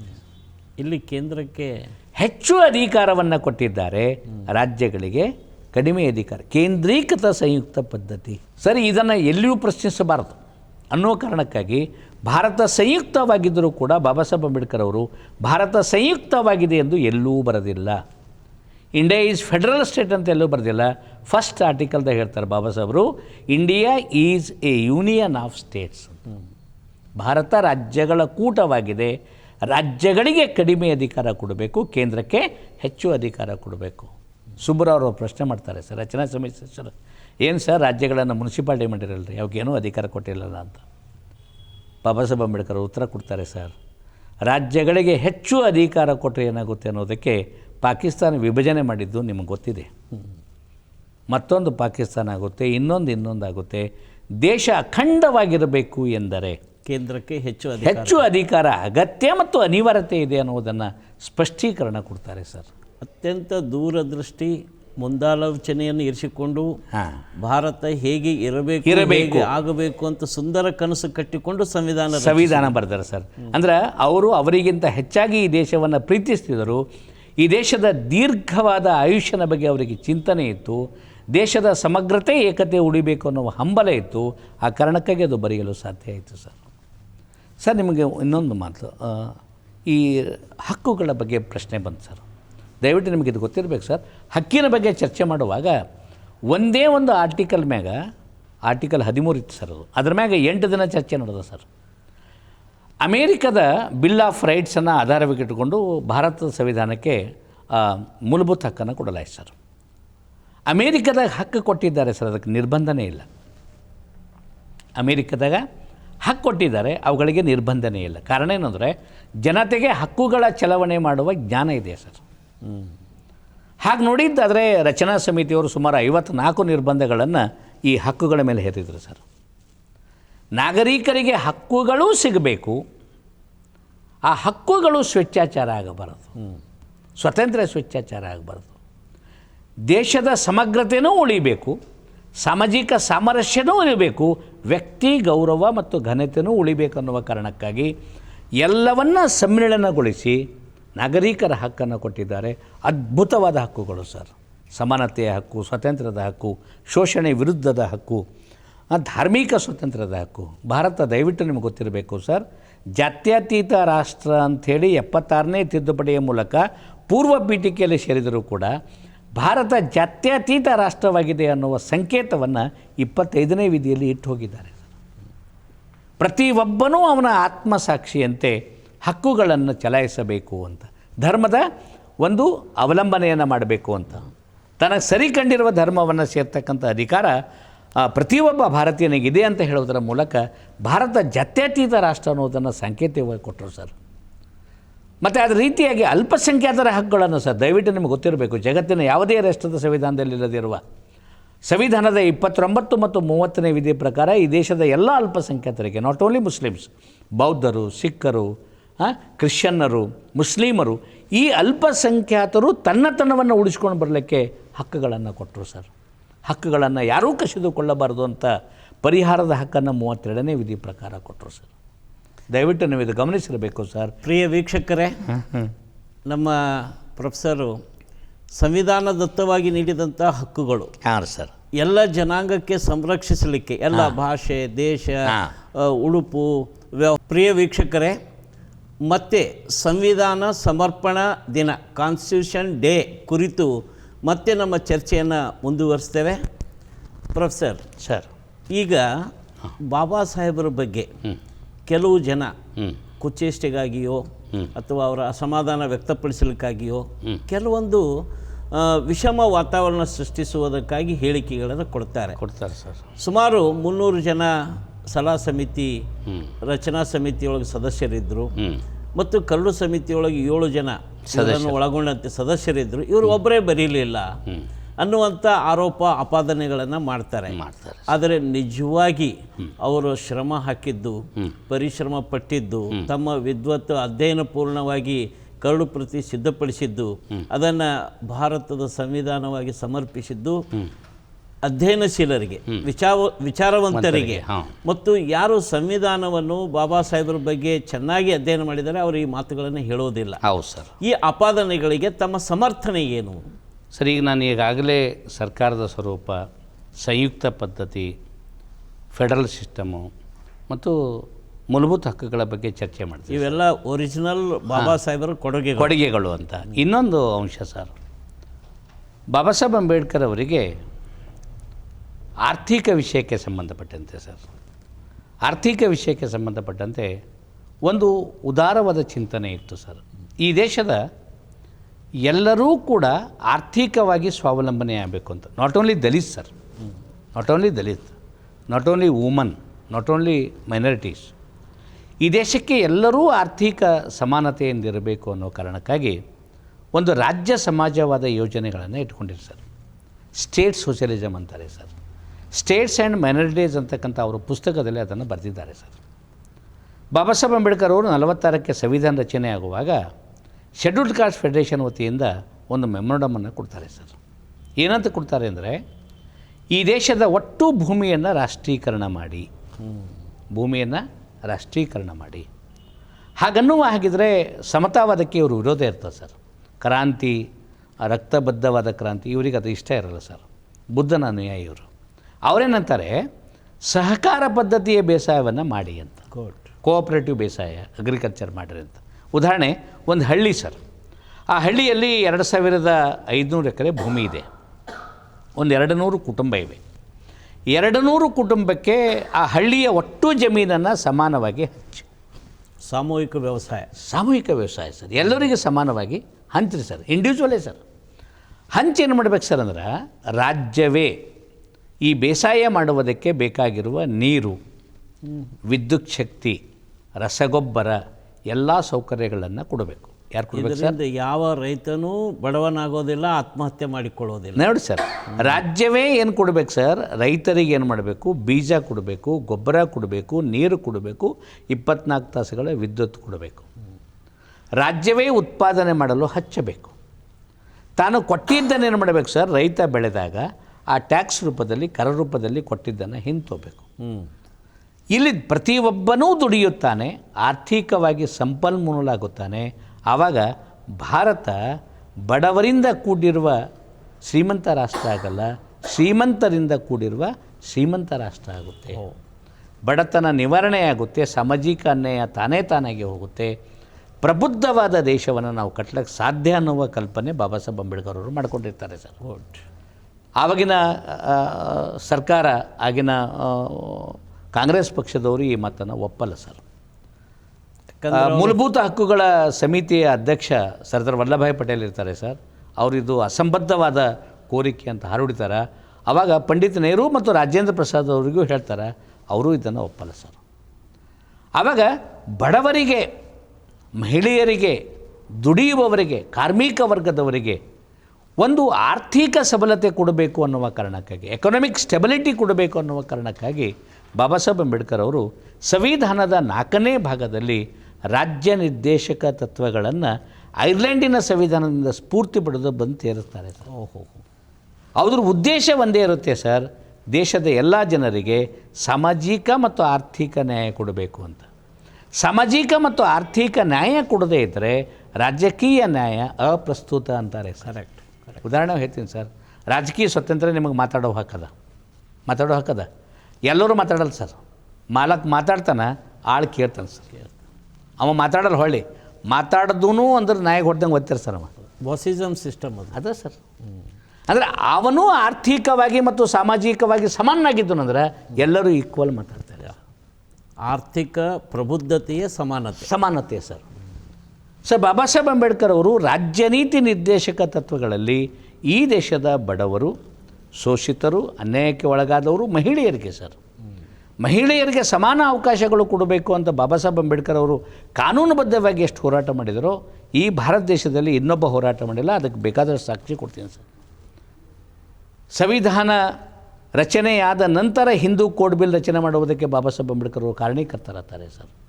ಮಹಿಳೆಯರಿಗೆ ಯಾವುದೇ ಭೇದ ಭಾವ ಇಲ್ಲದೇ ಹಕ್ಕಿನಲ್ಲಿ ಸಮಾನ ಸ್ಥಾನಮಾನ ಕೊಡ್ತಾರೆ ಸರ್. ಇವತ್ತು ಆ ಮಹಿಳೆ ಶೋಷಣೆಗೆ ಒಳಗಾಗಿದ್ದಾಳೆ, ಅನ್ಯಾಯಕ್ಕೆ ಒಳಗಾಗಿದ್ದಾಳೆ. ಪ್ರತಿಯೊಂದು ಮನೆಯಲ್ಲಿ ಆಕೆ ಶೋಷಣೆಗೆ ಇವತ್ತು ತುತ್ತಾಗ್ತಾ ಇದ್ದಾಳೆ. ಭಾರತಕ್ಕೆ ಸ್ವಾತಂತ್ರ್ಯ ಬಂದು 7 ದಶಕಗಳು ಕಳೆದರು. ಇವತ್ತಿಗೂ ಕೂಡ ಅವರ ವಿಚಾರ ತತ್ವಗಳು ಇಂಪ್ಲಿಮೆಂಟ್ ಆಗಲ್ಲ ಅಂದ್ರೆ ಅದ್ಭುತ. ಇದು ಮುಂದೆ ಹೇಳ್ತೀನಿ ಸರ್. ಅಂದರೆ ಬಾಬಾ ಸಾಹೇಬ್ ಅಂಬೇಡ್ಕರ್ ಅವರು ಈ ರಾಜ್ಯ ನಿರ್ದೇಶಕ ತತ್ವಗಳ ಮೂಲಕ ಭಾರತೀಯ ಪೌರರಿಗೆ ಆರ್ಥಿಕ ಮತ್ತು ಸಾಮಾಜಿಕ ನ್ಯಾಯ ಕೊಡುವ ಪ್ರಯತ್ನ ಮಾಡಿದರು. ಈ ಚಿಂತನೆ ಬಾಬಾ ಸಾಹೇಬ್ ಅಂಬೇಡ್ಕರ್ ಬಿಟ್ಟರೆ ಬೇರೆ ಯಾರಿಗೂ ಬರಲಿಲ್ಲ ಸರ್. ನ್ಯಾಯಾಂಗದ ಏಕೀಕರಣವನ್ನು ಮಾಡುತ್ತಾ, ಏಕೀಕೃತ ನ್ಯಾಯಾಂಗವನ್ನು ಸ್ಥಾಪನೆ ಮಾಡುತ್ತಾ ಇಡೀ ದೇಶದಲ್ಲಿ ಒಂದೇ ಕಾನೂನನ್ನು ಜಾರಿಗೆ ತಂದರು ಸರ್. ಕಾನೂನುಗಳಲ್ಲಿ ಭಿನ್ನತೆ ಇಲ್ಲ, ಸಾಮಾನ್ಯ ಕಾನೂನು ಸರ್, ಎಲ್ಲರಿಗೂ ಒಂದೇ. ಈ ದೇಶದ ಪ್ರಧಾನಿಗೂ ಒಂದೇ, ಭಿಕ್ಷುಕನಿಗೂ ಒಂದೇ, ಅಲ್ಪಸಂಖ್ಯಾತರಿಗೂ ಒಂದೇ, ಮಹಿಳೆಯರಿಗೂ ಒಂದೇ ಸರ್. ಸಮಾನ ಕಾನೂನು ಮತ್ತು ಸಮಾನ ನ್ಯಾಯ ಪದ್ಧತಿಯನ್ನು ಯಾರಿಗೆ ತಂದರು? ಬಾಬಾ ಸಾಹೇಬ್ ಅಂಬೇಡ್ಕರ್ ಅವರು. ಏಕಪೌರತ್ವದ ಬಗ್ಗೆ ಒಂದು ಮಾತು ಹೇಳ್ತೀನಿ ಸರ್. ಎಲ್ಲೆಲ್ಲಿ ಸಂಯುಕ್ತ ಸರ್ಕಾರ ಇದೆ ಅಲ್ಲಿ 2 ಪೌರತ್ವ ಇದೆ ಸರ್. ಒಂದು ರಾಜ್ಯದ ಪೌರತ್ವ, ಇನ್ನೊಂದು ಕೇಂದ್ರದ ಪೌರತ್ವ. ಭಾಳ ಮಂದಿ ಈ ಮಾತು ಕೇಳ್ತಾರೆ ಸರ್. ಸರ್, ಈ ಸಂಯುಕ್ತ ಸರ್ಕಾರದಲ್ಲಿ 2 ಪೌರತ್ವ ಇದ್ದರೆ ಚೆನ್ನಾಗಿರ್ತಿತ್ತು. 2 ಪೌರತ್ವ ಅಂದರೆ ಸರ್, ಕರ್ನಾಟಕ ರಾಜ್ಯದ ಪೌರ ಕರ್ನಾಟಕ ರಾಜ್ಯದ ನೀರನ್ನು, ಇಲ್ಲಿಯ ಆಹಾರವನ್ನು, ಇಲ್ಲಿಯ ಗಣಿಯನ್ನು, ಇಲ್ಲಿಯ ಸಂಪನ್ಮೂಲಗಳನ್ನು, ಇಲ್ಲಿಯ ಸೌಲಭ್ಯವನ್ನು ಕರ್ನಾಟಕದವನ್ನೇ ಬಳಸ್ಕೋಬೇಕು ಸರ್. ಚೆನ್ನೈದವ ಬರಂಗಿಲ್ಲ, ಇಲ್ಲಿ ಆಂಧ್ರದವ ಬರಂಗಿಲ್ಲ. ಮತ್ತು ದೇಶದ ಪ್ರಜೆಯಾಗಿ ದೇಶದ ಸಂಪತ್ತನ್ನು ಬಳಸ್ಕೊಳ್ಬೇಕು. 2 ಪೌರತ್ವ ಕೊಡಬೇಕಾಗಿತ್ತು ಅಂತ. ದ್ವಿಪೌರತ್ವ ಕೊಡಬೇಕು. ಆವಾಗ ಬಾಬಾ ಸಾಹೇಬ್ ಅಂಬೇಡ್ಕರ್ ಅಂತಾರೆ, ಭಾರತೀಯರಿಗೆ ರಾಷ್ಟ್ರೀಯ ಪ್ರಜ್ಞೆ ಇಲ್ಲ ಸರ್. ತನ್ನ ಪ್ರದೇಶವನ್ನು ಅತಿ ಹೆಚ್ಚು ಪ್ರೀತಿ ಮಾಡ್ತಾರೆ, ದೇಶ ಪ್ರೀತಿ ಮಾಡಲ್ಲ ಸರ್. ನಾನೊಂದು ವೇಳೆ ದ್ವಿಪೌರತ್ವ ಕೊಟ್ಟದ್ದಾದರೆ ದೇಶದ ಅಖಂಡತೆ ಹಾಳಾಗುತ್ತೆ. ಎಷ್ಟು ದೂರಗಾಮಿ ವಿಚಾರ ಮಾಡ್ತಿದ್ರು ಒಂದು ಸಾಕ್ಷಿ ಕೊಡ್ತೀನಿ ಸರ್ ನಿಮಗೆ. ಭಾರತದ ಮೇಲೆ ಮೇಲಿಂದ ಮೇಲೆ ದಾಳಿ ನಡೀತಾ ಇವೆ ಸರ್. 62ಕ್ಕೆ ಚೀನಾದವ್ರು ದಾಳಿ ಮಾಡಿದ್ರು, 65ಕ್ಕೆ ಪಾಕಿಸ್ತಾನ ಮಾಡ್ತು, 71ಕ್ಕೆ ಅಯ್ಯೂಬ್ ಖಾನ್ರವರು ಮತ್ತೊಮ್ಮೆ ದಾಳಿ ಮಾಡಿದ್ರು. ಇವೆಲ್ಲೂ ದಾಳಿ ನಡೆದಾಗ ಈ ಪ್ರಸಾರ ಮಾಧ್ಯಮಗಳು ಹೆಚ್ಚು ಪ್ರಚಲಿತದಲ್ಲಿರಲಿಲ್ಲ ಸರ್. ಅದ್ರ ಬಗ್ಗೆ ಹೆಚ್ಚು ಜನರಿಗೆ ಜ್ಞಾನ ಇರಲಿಲ್ಲ. ಮೊನ್ನೆ ಕಾರ್ಗಿಲ್ ಯುದ್ಧ ಆದಾಗ ಜನರಿಗೆ ಪ್ರಸಾರ ಮಾಧ್ಯಮದ ಮೂಲಕ ಒಂದು ಸ್ವಲ್ಪ ಜ್ಞಾನ ಬಂತು. ಹಳ್ಳಿ ಜನ ಸೈನಿಕರಾಗಿ ಸರ್ಕಾರದಲ್ಲಿ ಸೇವೆಗೆ ಸರಿ ಅಲ್ಲೆಲ್ಲಿ ಗಡಿಯಲ್ಲಿ ಹೋಗಿದ್ದರು ಸರ್. ಆವಾಗ ಹಳ್ಳಿ ಜನ ಎಲ್ಲ ಯುದ್ಧ ನಡೆದದ್ರ ಬಗ್ಗೆ ಚಿಂತನೆ ಮಾಡ್ತಾಯಿದ್ರು ಸರ್. ನಮ್ಮೂರಿಗೆ ಹೋಗಿದ್ದೆ ಆವಾಗ ನಾನು. ಹೆಣ್ಮಕ್ಳು ಮಾತಾಡ್ಕೊತ ನಿಂತಿರು ಸರ್, ಯಾವ ಯುದ್ಧ ನಡೆದದಂತ. ನನ್ನ ಮಗನೂ ಹೋಗ್ಯಾನವ, ಎಲ್ಲಿ ನಡೆದದ, ಯಾರ್ಯಾರು ನಡ್ಬೇಕು ನಡೆದದ, ಹೆಂಗೆ ಯುದ್ಧ ಎಲ್ಲಿ ಮ್ಯಾಗಿಂದೆಲ್ಲ ಹೆಣ್ಣು ಬೀಳ್ತೇವೆ, ಯಾರು ಸಲತ್ತರು, ಎಷ್ಟು ಕಷ್ಟ ಆಯಿತು ಅಂತ ಮಾತಾಡ್ತೀರಿ ಸರ. ಅವಾಗ ಎದುರಿದ್ದ ಹೆಣ್ಮಗಳು ಹೇಳ್ತೇಳು, ಯಾರು ನೋಡ್ಬೇಕು ನಡೆದದ, ಅದೇ ಭಾರತಕ್ಕೆ ಮತ್ತು ಇಂಡಿಯಾಕ್ಕೆ ನಡೆದದ ಅಂದರು. ಅಂದ್ರೆ ಅವ್ರಿಗೆ ತನ್ನ ದೇಶ ಯಾವುದು ಇನ್ನೂ ಗೊತ್ತಿಲ್ಲ ಸರ್. ಅವಾಗ ಅಂಗನವಾಡಿ ಮಾಸ್ತರ್ತಿ ಬಂದರು ಸರ್. ಏನು ಮಾತು ನಡೆದದ ಅಂತ ಕೇಳಿದ್ರು. ಯುದ್ಧ ನಡೆದದ ಅಂತೇವೋ ಭಾರತಕ್ಕೆ ಇಂಡಿಯಾಕ್ಕೆ. ನಮ್ಮ ಮಕ್ಕಳು ಎಲ್ಲಿ ಹರನೋ ಏನು ಮಾಡ್ತಾರೋ ಗೊತ್ತಾಗಲ್ಲ. ನಡೆದ್ರೆ ನಡೆಯಲಾಗಿ ಬಿಡು, ನಾನು ಹಿಂದೂಸ್ತಾನಕ್ಕೆ ಏನೂ ಆಗಿಲ್ಲ ಅಂತ. ಒಳ್ಳೆ ಜೋಕ್ ಇದು. ಅಂದ್ರೆ ನಾನೇ ಹೇಳ್ತೀನಿ ಸರ್, ಅಂದರೆ ರಾಷ್ಟ್ರೀಯ ಪ್ರಜ್ಞೆ ಇವತ್ತಿಗೂ ಇಲ್ಲ. ಅಂದರೆ 2 ಪೌರತ್ವ ಕೊಟ್ಟ ದೇಶದ ಗತಿ ಏನಾಗ್ತಾಯಿತ್ತು. ಬಾಬಾ ಸಾಹೇಬ್ ಅಂಬೇಡ್ಕರ್ ಅವರಿಗೆ ಎಷ್ಟು ದೂರದ ಪ್ರಜ್ಞೆ ಇತ್ತು ಅಂತಕ್ಕಂಥದ್ದು. ನಾವು ಈಗ ಮಾತನಾಡುವಾಗ ಕನ್ನಡಿಗರಾಗಿ ಮಾತಾಡ್ತೀವಿ, ಭಾರತೀಯರಾಗಿ ಮಾತಾಡಲ್ಲ ಸರ್. ನಾವು ಭಾರತೀಯರು ಅನ್ನೋದೇ ಮರ್ತು ಬಿಡ್ತೀವಿ ಸರ್. ಪ್ರಾದೇಶಿಕತೆ ಇಂಪಾರ್ಟೆನ್ಸ್ ಬರುತ್ತೆ. ಆ ಪ್ರಾದೇಶಿಕತೆ ಹೆಚ್ಚು ಇಂಪಾರ್ಟೆನ್ಸ್ ಹೋದಾಗ ದೇಶದ ಏಕತೆ ಮತ್ತು ಘನತೆಗೆ ಗೌರವ ಬರುತ್ತೆ. ಇದು ಬಾಬಾ ಸಾಹೇಬ್ ಅಂಬೇಡ್ಕರ್ ಅವರ ಒಟ್ಟು ವಿಚಾರ ಆಗಿತ್ತು ಸರ್. ಸೊ ಹೀಗೆ ಇದು ಇಂಪ್ಲಿಮೆಂಟ್ ಆಯಿತು ಅವ್ರು ಹೇಳಿದ ಪ್ರಕಾರ. 100% ಏಕಪೌರತ್ವ ಇವತ್ತಿಗೂ ಇದೆ ಸರ್. ಕರೆಕ್ಟ್. ಪೌರ ಪ್ರಜ್ಞೆ ಬೆಳೀತು ಅಂದರೆ ದ್ವಿಪೌರತ್ವ ತೋರಿಸ್ತಾರೆ. ಅಮೇರಿಕದ ದ್ವಿಪೌರತ್ವದ ಅಮೇರಿಕದ ಪ್ರತಿಯೊಬ್ಬನೂ ಕೂಡ ತನ್ನ ದೇಶದ ಬಗ್ಗೆ ಅಭಿಮಾನದ, ತನ್ನ ದೇಶದ ಬಗ್ಗೆ ಅರಿವದ ಭಾರತೀಯ 80% ಜನರಿಗೆ ನಿನ್ನ ದೇಶನೇ ಗೊತ್ತಿಲ್ಲ. ದ್ವಿಪೌರತ್ವ ಕಟ್ಟೋದಾದರೆ ಗತಿ ಏನಿರ್ತಿತ್ತು? ಹೆಂಡಕ್ಕೆ ಸರಿ ಕೊಡಿಸ್ದಂಗೆ ಆಗ್ತಿತ್ತು ಸರ್. ಬಾಬಾ ಸಾಹೇಬ್ ಅಂಬೇಡ್ಕರ್ ಅವರ ಎಷ್ಟು ದೂರ ವಿಚಾರವನ್ನು ಮಾಡಿದರು ಅಂತಕ್ಕಂಥದ್ದು ಸರ್. ಇಲ್ಲಿ ಹಲವಾರು ವಿಚಾರಗಳು ತೆಗೆದುಕೊಂಡಾಗ ಸರ್ಕಾರದ ರಚನೆ ಬಂತು, ಸಂಯುಕ್ತ ಸರ್ಕಾರ ಬಂತು, ನಾಗರಿಕರ ಹಕ್ಕುಗಳು ಬಂತು, ರಾಜ್ಯ ನಿರ್ದೇಶಕ ತತ್ವಗಳು ಬಂತು, ಏಕೀಕೃತ ನ್ಯಾಯಾಂಗ ಬಂತು, ಏಕಪೌರತ್ವ ಬಂತು ಸರ್. ಸಂವಿಧಾನ ರಚನಾ ಸಮಿತಿ ಎಲ್ಲ ವಿಚಾರಗಳು ಸಂವಿಧಾನದಲ್ಲಿ ಅವರು ತುಂಬಿರುವುದರಿಂದಲೇ ಅವರಿಗೆ ಸಂವಿಧಾನ ಶಿಲ್ಪಿ ಅಂತ ಕರೆಯಲಿಕ್ಕೆ ಸಾಧ್ಯ. ಅವರೇ ಕರಡು ಪ್ರತಿ ಚೇರ್ಮನ್ರಾಗಿರುವುದರಿಂದ ಅವರ ಕೊಡುಗೆ ಇದು ಅನ್ನೋದು ಸ್ಪಷ್ಟವಾಯಿತು ಸರ್. ಇಲ್ಲಿ ಬಾಬಾ ಸಾಹೇಬ್ ಅಂಬೇಡ್ಕರ್ ಅವರು ದೇಶದ ಬಗ್ಗೆ ಎಷ್ಟು ಅಭಿಮಾನವನ್ನು ಹೊಂದಿದರು ಅಂದರೆ, ಸಂವಿಧಾನವನ್ನು ಸಮರ್ಪಣೆ ಮಾಡುತ್ತಾ ಈ ದಿನ ಹೇಳ್ತಾರೆ, ಇದು ದೇಶ ಸಂವಿಧಾನ ಸರಳವಾಗಿದೆ, ಇಟ್ಸ್ ವೆರಿ ಈಜಿ. ಎಲ್ಲ ಕಾಲದಲ್ಲಿಯೂ ಸಂವಿಧಾನ ನಡೆಯುತ್ತೆ, ಸರಳ ದಿನದಲ್ಲಿ ನಡೆಯುತ್ತೆ, ತುರ್ತು ಸಂದರ್ಭದಲ್ಲಿಯೂ ನಡೆಯುತ್ತೆ. ಒಂದಿನ ಸಂವಿಧಾನ ನಡೆದಿಲ್ಲ ಅಂದ್ರೆ ಸಂವಿಧಾನದ ತಪ್ಪಲ್ಲ, ಸಂವಿಧಾನ ಚಲಾವಣೆ ಮಾಡೋನ ತಪ್ಪಿದೆ. ಮತ್ತು ಬಾಬಾ ಸಾಹೇಬ್ ಅಂಬೇಡ್ಕರ್ ಹೇಳ್ತಾರೆ ಸರ್, ಭಾಳ ಅರ್ಥಗರ್ಭಿತವಾಗಿ ಹೇಳ್ತಾರೆ, ಈ ದೇಶಕ್ಕೆ ಯಾವುದಾದ್ರೂ ದಿನ ತೊಂದರೆ ಬಂದಿದೆ ಅಂದರೆ, ಈ ದೇಶಕ್ಕೆ ಮೊಘಲರು ಬಂದಿದ್ದಾರೆ, ಈ ದೇಶಕ್ಕೆ ಮುಸ್ಲಿಮರು ಬಂದಿದ್ದಾರೆ, ಈ ದೇಶ ಬ್ರಿಟಿಷ್ ಆಳಿದ್ದಾರೆ ಅಂದರೆ ಕಾರಣ ಯಾರು ಅಂದರೆ ಕಾರಣ ನಾವೇನೆ. ಅವರನ್ನು ಹುಡ್ಕೊಂಡು ಬಂದವರು, ಸ್ವಾಗತ ಮಾಡಿದವರು ನಾವೇನೆ. ಮುಂದೊಂದು ದಿನ ದೇಶದ ಸ್ವಾತಂತ್ರ್ಯಕ್ಕೆ ತೊಂದರೆ ಇದೆ ಅಂದರೆ ಅದಕ್ಕೆ ಕಾರಣ ನಾನೇ ಹೇಳ್ತೇನೆ. ನಮ್ಮ ದೌರ್ಬಲ್ಯಕ್ಕೆ ಅದಕ್ಕೆ ಕಾರಣ ನಾನು ಹೇಳ್ತೇನೆ. ಹಾಗಾಗಿ ಪ್ರತಿಯೊಬ್ಬ ಭಾರತೀಯ ಮೊದಲೂ ಭಾರತೀಯನಾಗಿರಬೇಕು, ಕೊನೆಯವನಾಗಿಯೂ ಭಾರತೀಯನಾಗಿರಬೇಕು. ನಾನು ಹೇಳ್ತೇನೆ ಅಂತ ಬಾಬಾ ಸಾಹೇಬ್ ಅಂಬೇಡ್ಕರ್ ಹೇಳ್ತಾರೆ, ನಾನು ಮೊದಲೂ ಭಾರತ, ಅಂತಿಮದಲ್ಲೂ ಭಾರತ. ಈ ದೇಶದ ಸಲುವಾಗಿ ನನ್ನ ಮೈಯಲ್ಲಿ ಒಂದು ರಕ್ತದ ಹನಿ ಇರುವವರೆಗೆ ಈ ದೇಶಕ್ಕಾಗಿ, ದೇಶದ ರಕ್ಷಣೆಗಾಗಿ ನಿಲ್ತೇನೆ ಅಂತಕ್ಕಂಥ ಮಾತು. ಸೊ ಹೀಗೆ ಬಾಬಾ ಸಾಹೇಬ್ ಅಂಬೇಡ್ಕರ್ ಅವರು ಸಂವಿಧಾನವನ್ನು ಬರೆಯುವುದಕ್ಕಾಗಿ, ರಚನೆ ಮಾಡುವುದಕ್ಕಾಗಿ ತನ್ನತನವನ್ನು ಬಿಟ್ಟರು ಸರ್, ಸ್ವಾಭಿಮಾನವನ್ನು ಬಿಟ್ಟರು, ಎಲ್ಲವನ್ನು ಬಿಟ್ಟರು ಸರ್, ಅವರ ಸಂಸಾರವನ್ನು ಬಿಟ್ಟರು ಸರ್. ಅವರೆಷ್ಟು ತ್ಯಾಗ ಮಾಡಿದರು ಅನ್ನೋದಕ್ಕೆ ಹೇಳ್ತೀನಿ ಸರ್ ನಿಮಗೆ. ಬಾಬಾ ಸಾಹೇಬ್ ಅಂಬೇಡ್ಕರ್ ಸಂವಿಧಾನ ಬರೆಯುವಾಗ ಸಂದರ್ಭದಲ್ಲಿ ಅವರ ಪತ್ನಿ ತೀರ್ಕೊಂಡಿರ್ತಾರೆ ಸರ್, ರಮಾತಾಯಿ ತೀರ್ಕೊಂಡಿರ್ತಾರೆ. ಸವಿತಾ ಅಂಬೇಡ್ಕರ್ ಅವರನ್ನು ಮದುವೆಯಾಗಿರ್ತಾರೆ ಸರ್. ಸವಿತಾ ಅಂಬೇಡ್ಕರ್ ಮದುವೆಯಾಗಿರ್ತಾರೆ. ಸಂವಿಧಾನ ಬರೆಯುವಾಗ ಅದಕ್ಕಿಂತ ಆ ಸಂದರ್ಭದಕ್ಕಿಂತ ಮುಂಚೆ ಹೇಳ್ತೀನಿ ಸರ್, ಸಂವಿಧಾನ ಬರೆಯುವಾಗ ಬಾಬಾ ಸಾಹೇಬ್ ಅಂಬೇಡ್ಕರ್ ಹತ್ರ ಇಬ್ಬರೇ ಇರ್ತಾರೆ ಸರ್. ಒಬ್ಬರು ನಾನಕ್ ಚಂದ್ರತ್ತು, ಅಡಿಗೆ ಭಟ್ಟ ಸುಧಾಮ ಅಂತ. ಇಡೀ ದಿನ ರಚನಾ ಸಮಿತಿಯಲ್ಲಿ ಕುಳಿತು ರಚನಾ ಸಮಿತಿಯಿಂದ ಬರುವ ಎಲ್ಲ ಸಲಹೆಗಳನ್ನು ಸ್ವೀಕಾರ ಮಾಡ್ತಾರೆ. ಅದನ್ನು ಹೊತ್ಕೊಂಡು ಮನೆಗೆ ಬರ್ತಾರೆ ಸರ್. ಸಾಯಂಕಾಲ ಒಂದು ಅರ್ಧ ಗಂಟೆ ರೆಸ್ಟು ಮತ್ತು ವಾಕಿಂಗ್ ಮಾಡಿ, ಸ್ವಲ್ಪ ಊಟ ಮಾಡಿ, ರಾತ್ರಿ 10 ಗಂಟೆಗೆ ಕರಡನ್ನು ಸಿದ್ಧಪಡಿಸಲಿಕ್ಕೆ ಕೊಡ್ತಾರೆ. ಮುಂಜಾನೆ 5 ಆಗೋವರೆಗೂ ಸಂವಿಧಾನ ಬರ್ತಾರೆ ಸರ್. ಇದು ಹೀಗೆ ಮಾಡಿದ್ದು ಬಾಬಾ ಸಾಹೇಬ್ ಅಂಬೇಡ್ಕರ್ 3 ವರ್ಷ ಸರ್. ಸತತವಾಗಿ 3 ವರ್ಷ ಮಾಡ್ತಾರೆ ಸರ್. ಅಲ್ಲ, ಒಂದು ಮಾತು ಹೇಳಬೇಕು, ಅವ್ರಿಗೆ ಡಯಾಬಿಟಿಸ್ ರೋಗ ಸರ್, ಒಂದು ಮಾತು ಕೀಲು ನೋವು ಸರ್, ಒಂದು ಮಾತು ಹೇಳಬೇಕು ಸರ್. ಊದಿನ ಕಡ್ಡಿ ತನ್ನ ಮೈ ಸುಟ್ಟುಕೊಂಡು ಸುವಾಸನೆ ಕೊಡು, ಗಂಧದ ಕೊರಳು ತೆಗೆದುಕೊಂಡು ಸುಗಂಧವನ್ನು ಚೆಲ್ಲಿದೆ. ಅದೇ ಸರ್, ಮಾವಿನ ಮರ ಹಣ್ಣು ಬಿಟ್ಟು ಲೋಕತ್ತಿಲ್ಲಿ ಅಂತ. ಹಾಗೆ ಬಾಬಾ ಸಾಹೇಬರು ತಮ್ಮನ್ನು ಸಮರ್ಪಣೆ ಮಾಡಿಕೊಂಡು ಕೊರಗಿಸಿ ಗಂಧದ ಕೊರಳಿನಂತೆ ತೆಗೆದುಕೊಂಡು ಈ ದೇಶಕ್ಕೆ ಸುವಾಸನೆ ಕೊಟ್ಟು ಸರ್. ಅವರ ಆರೋಗ್ಯದ ಬಗ್ಗೆ ಚಿಂತೆ ಮಾಡಿಲ್ಲ ಸರ್. ಅವ್ರಿಗೆ ಡಯಾಬಿಟಿಸ್ ರೋಗ ಆಯ್ತು ಸರ್. ದಿನ ಒಂದು ಪೆನ್ಸಿಲ್ ಇಂಜೆಕ್ಷನ್ ಕೊಡ್ತೀರಿ ಸರ್. ಅವ್ರಿಗೆ ಕೀಲು ಬೆನೆ ಇತ್ತು ಸರ್. ನಿಮ್ಗೆ ಗೊತ್ತಿರಬೇಕು ಸರ್, ರಾತ್ರಿ ಸಂವಿಧಾನ ಬರೆಯುತ್ತಾ ಕುಂತಾಗ 2 ಗಂಟೆಗೆ ರೆಸ್ಟ್ ಮಾಡಬೇಕಂದ್ರಪ್ಲೆ ಕೀಲು ಬೆನೆ ಇರ್ತೀವಿ ಸರ್. ಆ ನೋವು ತಡೆಯದೆ ನಿದ್ದೆ ಹೊಂಟು ಹೋಗ್ತೀವಿ ಸರ್. ಅದೇ ಸಮಯವನ್ನು ಬಳಸ್ಕೊಂಡು ಸಂವಿಧಾನ ಬರ್ತಾರೆ ಅವರು. ಶಾಪವನ್ನು ವರ ಅಂತ ನೋಡ್ರಿ ಸರ್. ಇಷ್ಟು ದೀರ್ಘವಾಗಿ ಇಷ್ಟು ಇಮಿಡಿಯೇಟಾಗಿ ಅವ್ರು ಸಾಯಬೇಕು ಅಂದರೆ ಸಂವಿಧಾನ ಬರೆಯುವುದಕ್ಕಾಗಿ ತನ್ನನ್ನು ತಾನು ಅರ್ಪಣೆ ಮಾಡಿಕೊಂಡಿರುವ ಕಾರಣಕ್ಕಾಗಿ, ಈ ಕಾರಣಕ್ಕಾಗಿಯೇ ಸರ್ ಈ ಸಂವಿಧಾನದ ಸಮರ್ಪಣೆ ಹಿಂದೆ ಸರ್ ಅವರ ಜೀವನ ಸಮರ್ಪಣೆ ಇದೆ ಸರ್. ಇವತ್ತೇನಾದರೂ ಬಾಬಾ ಸಾಹೇಬ್ ಅಂಬೇಡ್ಕರ್ ಸಾವಿದೆ ಅಂದರೆ ಅದು ರಾಷ್ಟ್ರೀಯ ಸಾವು ಸರ್, ದೇಶಕ್ಕಾಗಿ ಕೊಟ್ಟಿರುವ ಸಾವು ಸರ್. ಒಂದು ಮಾತು ಭಾಳ ಮುಖ್ಯವಾಗಿ ಹೇಳಬೇಕು ಸರ್, ಈ ದೇಶದೊಳಗೆ ಸರ್ ರಾಮಾಯಣ, ಮಹಾಭಾರತ, ಭಗವದ್ಗೀತೆ ಬರೆದವರು ಯಾರೂ ಬ್ರಾಹ್ಮಣರಲ್ಲ, ಅಲ್ಲ ಸರ್, ಶೂದ್ರರು ಸರ್. ಈ ಮಾತು ಬಾಬಾ ಸಾಹೇಬ್ ಅಂಬೇಡ್ಕರು ಅವ್ರಿಗೆ ಹೇಳ್ತಾರೆ ಸರ್. ಯಾರಿಗೆ RSS ನಾಯಕರು ಬಂದಿರ್ತಾರಲ್ಲ ಸರ್, ಶ್ಯಾಮ್ ಪ್ರಕಾಶ್ ಮುಖರ್ಜಿ ಅವರಿಗೆ. ಏನು ಮುಖರ್ಜಿ ರಾಮಾಯಣ ಬರೆದದ್ದು ಈ ದೇಶದ ದಲಿತ, ಮಹಾಭಾರತ ಬರೆದದ್ದು ಈ ದೇಶದ ದಲಿತ. ದೇಶಕ್ಕೆ ಇನ್ನೊಂದು ಗ್ರಂಥ ಬೇಕಾಯಿತು, ಆವಾಗ ಅಂಬೇಡ್ಕರ್ ಬಂದನ ನಿಮಗೆ ಅಂತ. ಈ ದೇಶಕ್ಕೆ ಸುಮ್ಮನೆ ಇದು ತಮಾಷೆಯಾಗಿ ಆದರೂ ಕೂಡ ಸತ್ಯ ಏನು, ಈ ದೇಶಕ್ಕೆ ಶೂದ್ರರೇ ಒರಿಜಿನಲ್ ಥಿಂಕರ್ಗಳು.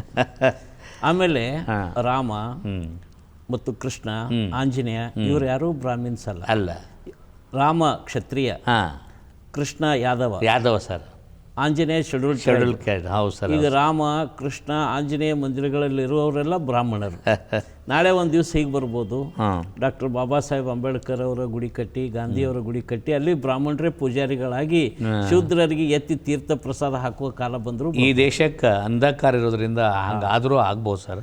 ಆ ಕಾರಣಕ್ಕಾಗಿ ರಾಜೇಂದ್ರ ಪ್ರಸಾದ್ ಅವರು ಬಾಬಾ ಸಾಹೇಬ್ ಅಂಬೇಡ್ಕರ್ ಅವರು ತೀರ್ಕೊಂಡಾಗ ಸರ್, ಬಾಬಾ ಸಾಹೇಬ್ ಅಂಬೇಡ್ಕರ್ ಅವರಿಗೆ ಸಂವಿಧಾನ ಬರೆದಾಗ ಸರ್, ಅಂಬೇಡ್ಕರ್ ಅವರೇ ಸಂವಿಧಾನ ಸೃಷ್ಟಿಕರ್ತರು ಅಂಥೇಳಿ ರಚನಾ ಸಭೆಯಲ್ಲಿನೇ TT ಕೃಷ್ಣಮಾಚಾರಿ ಅವರು ಸಾಬೀತು ಮಾಡ್ತಾರೆ.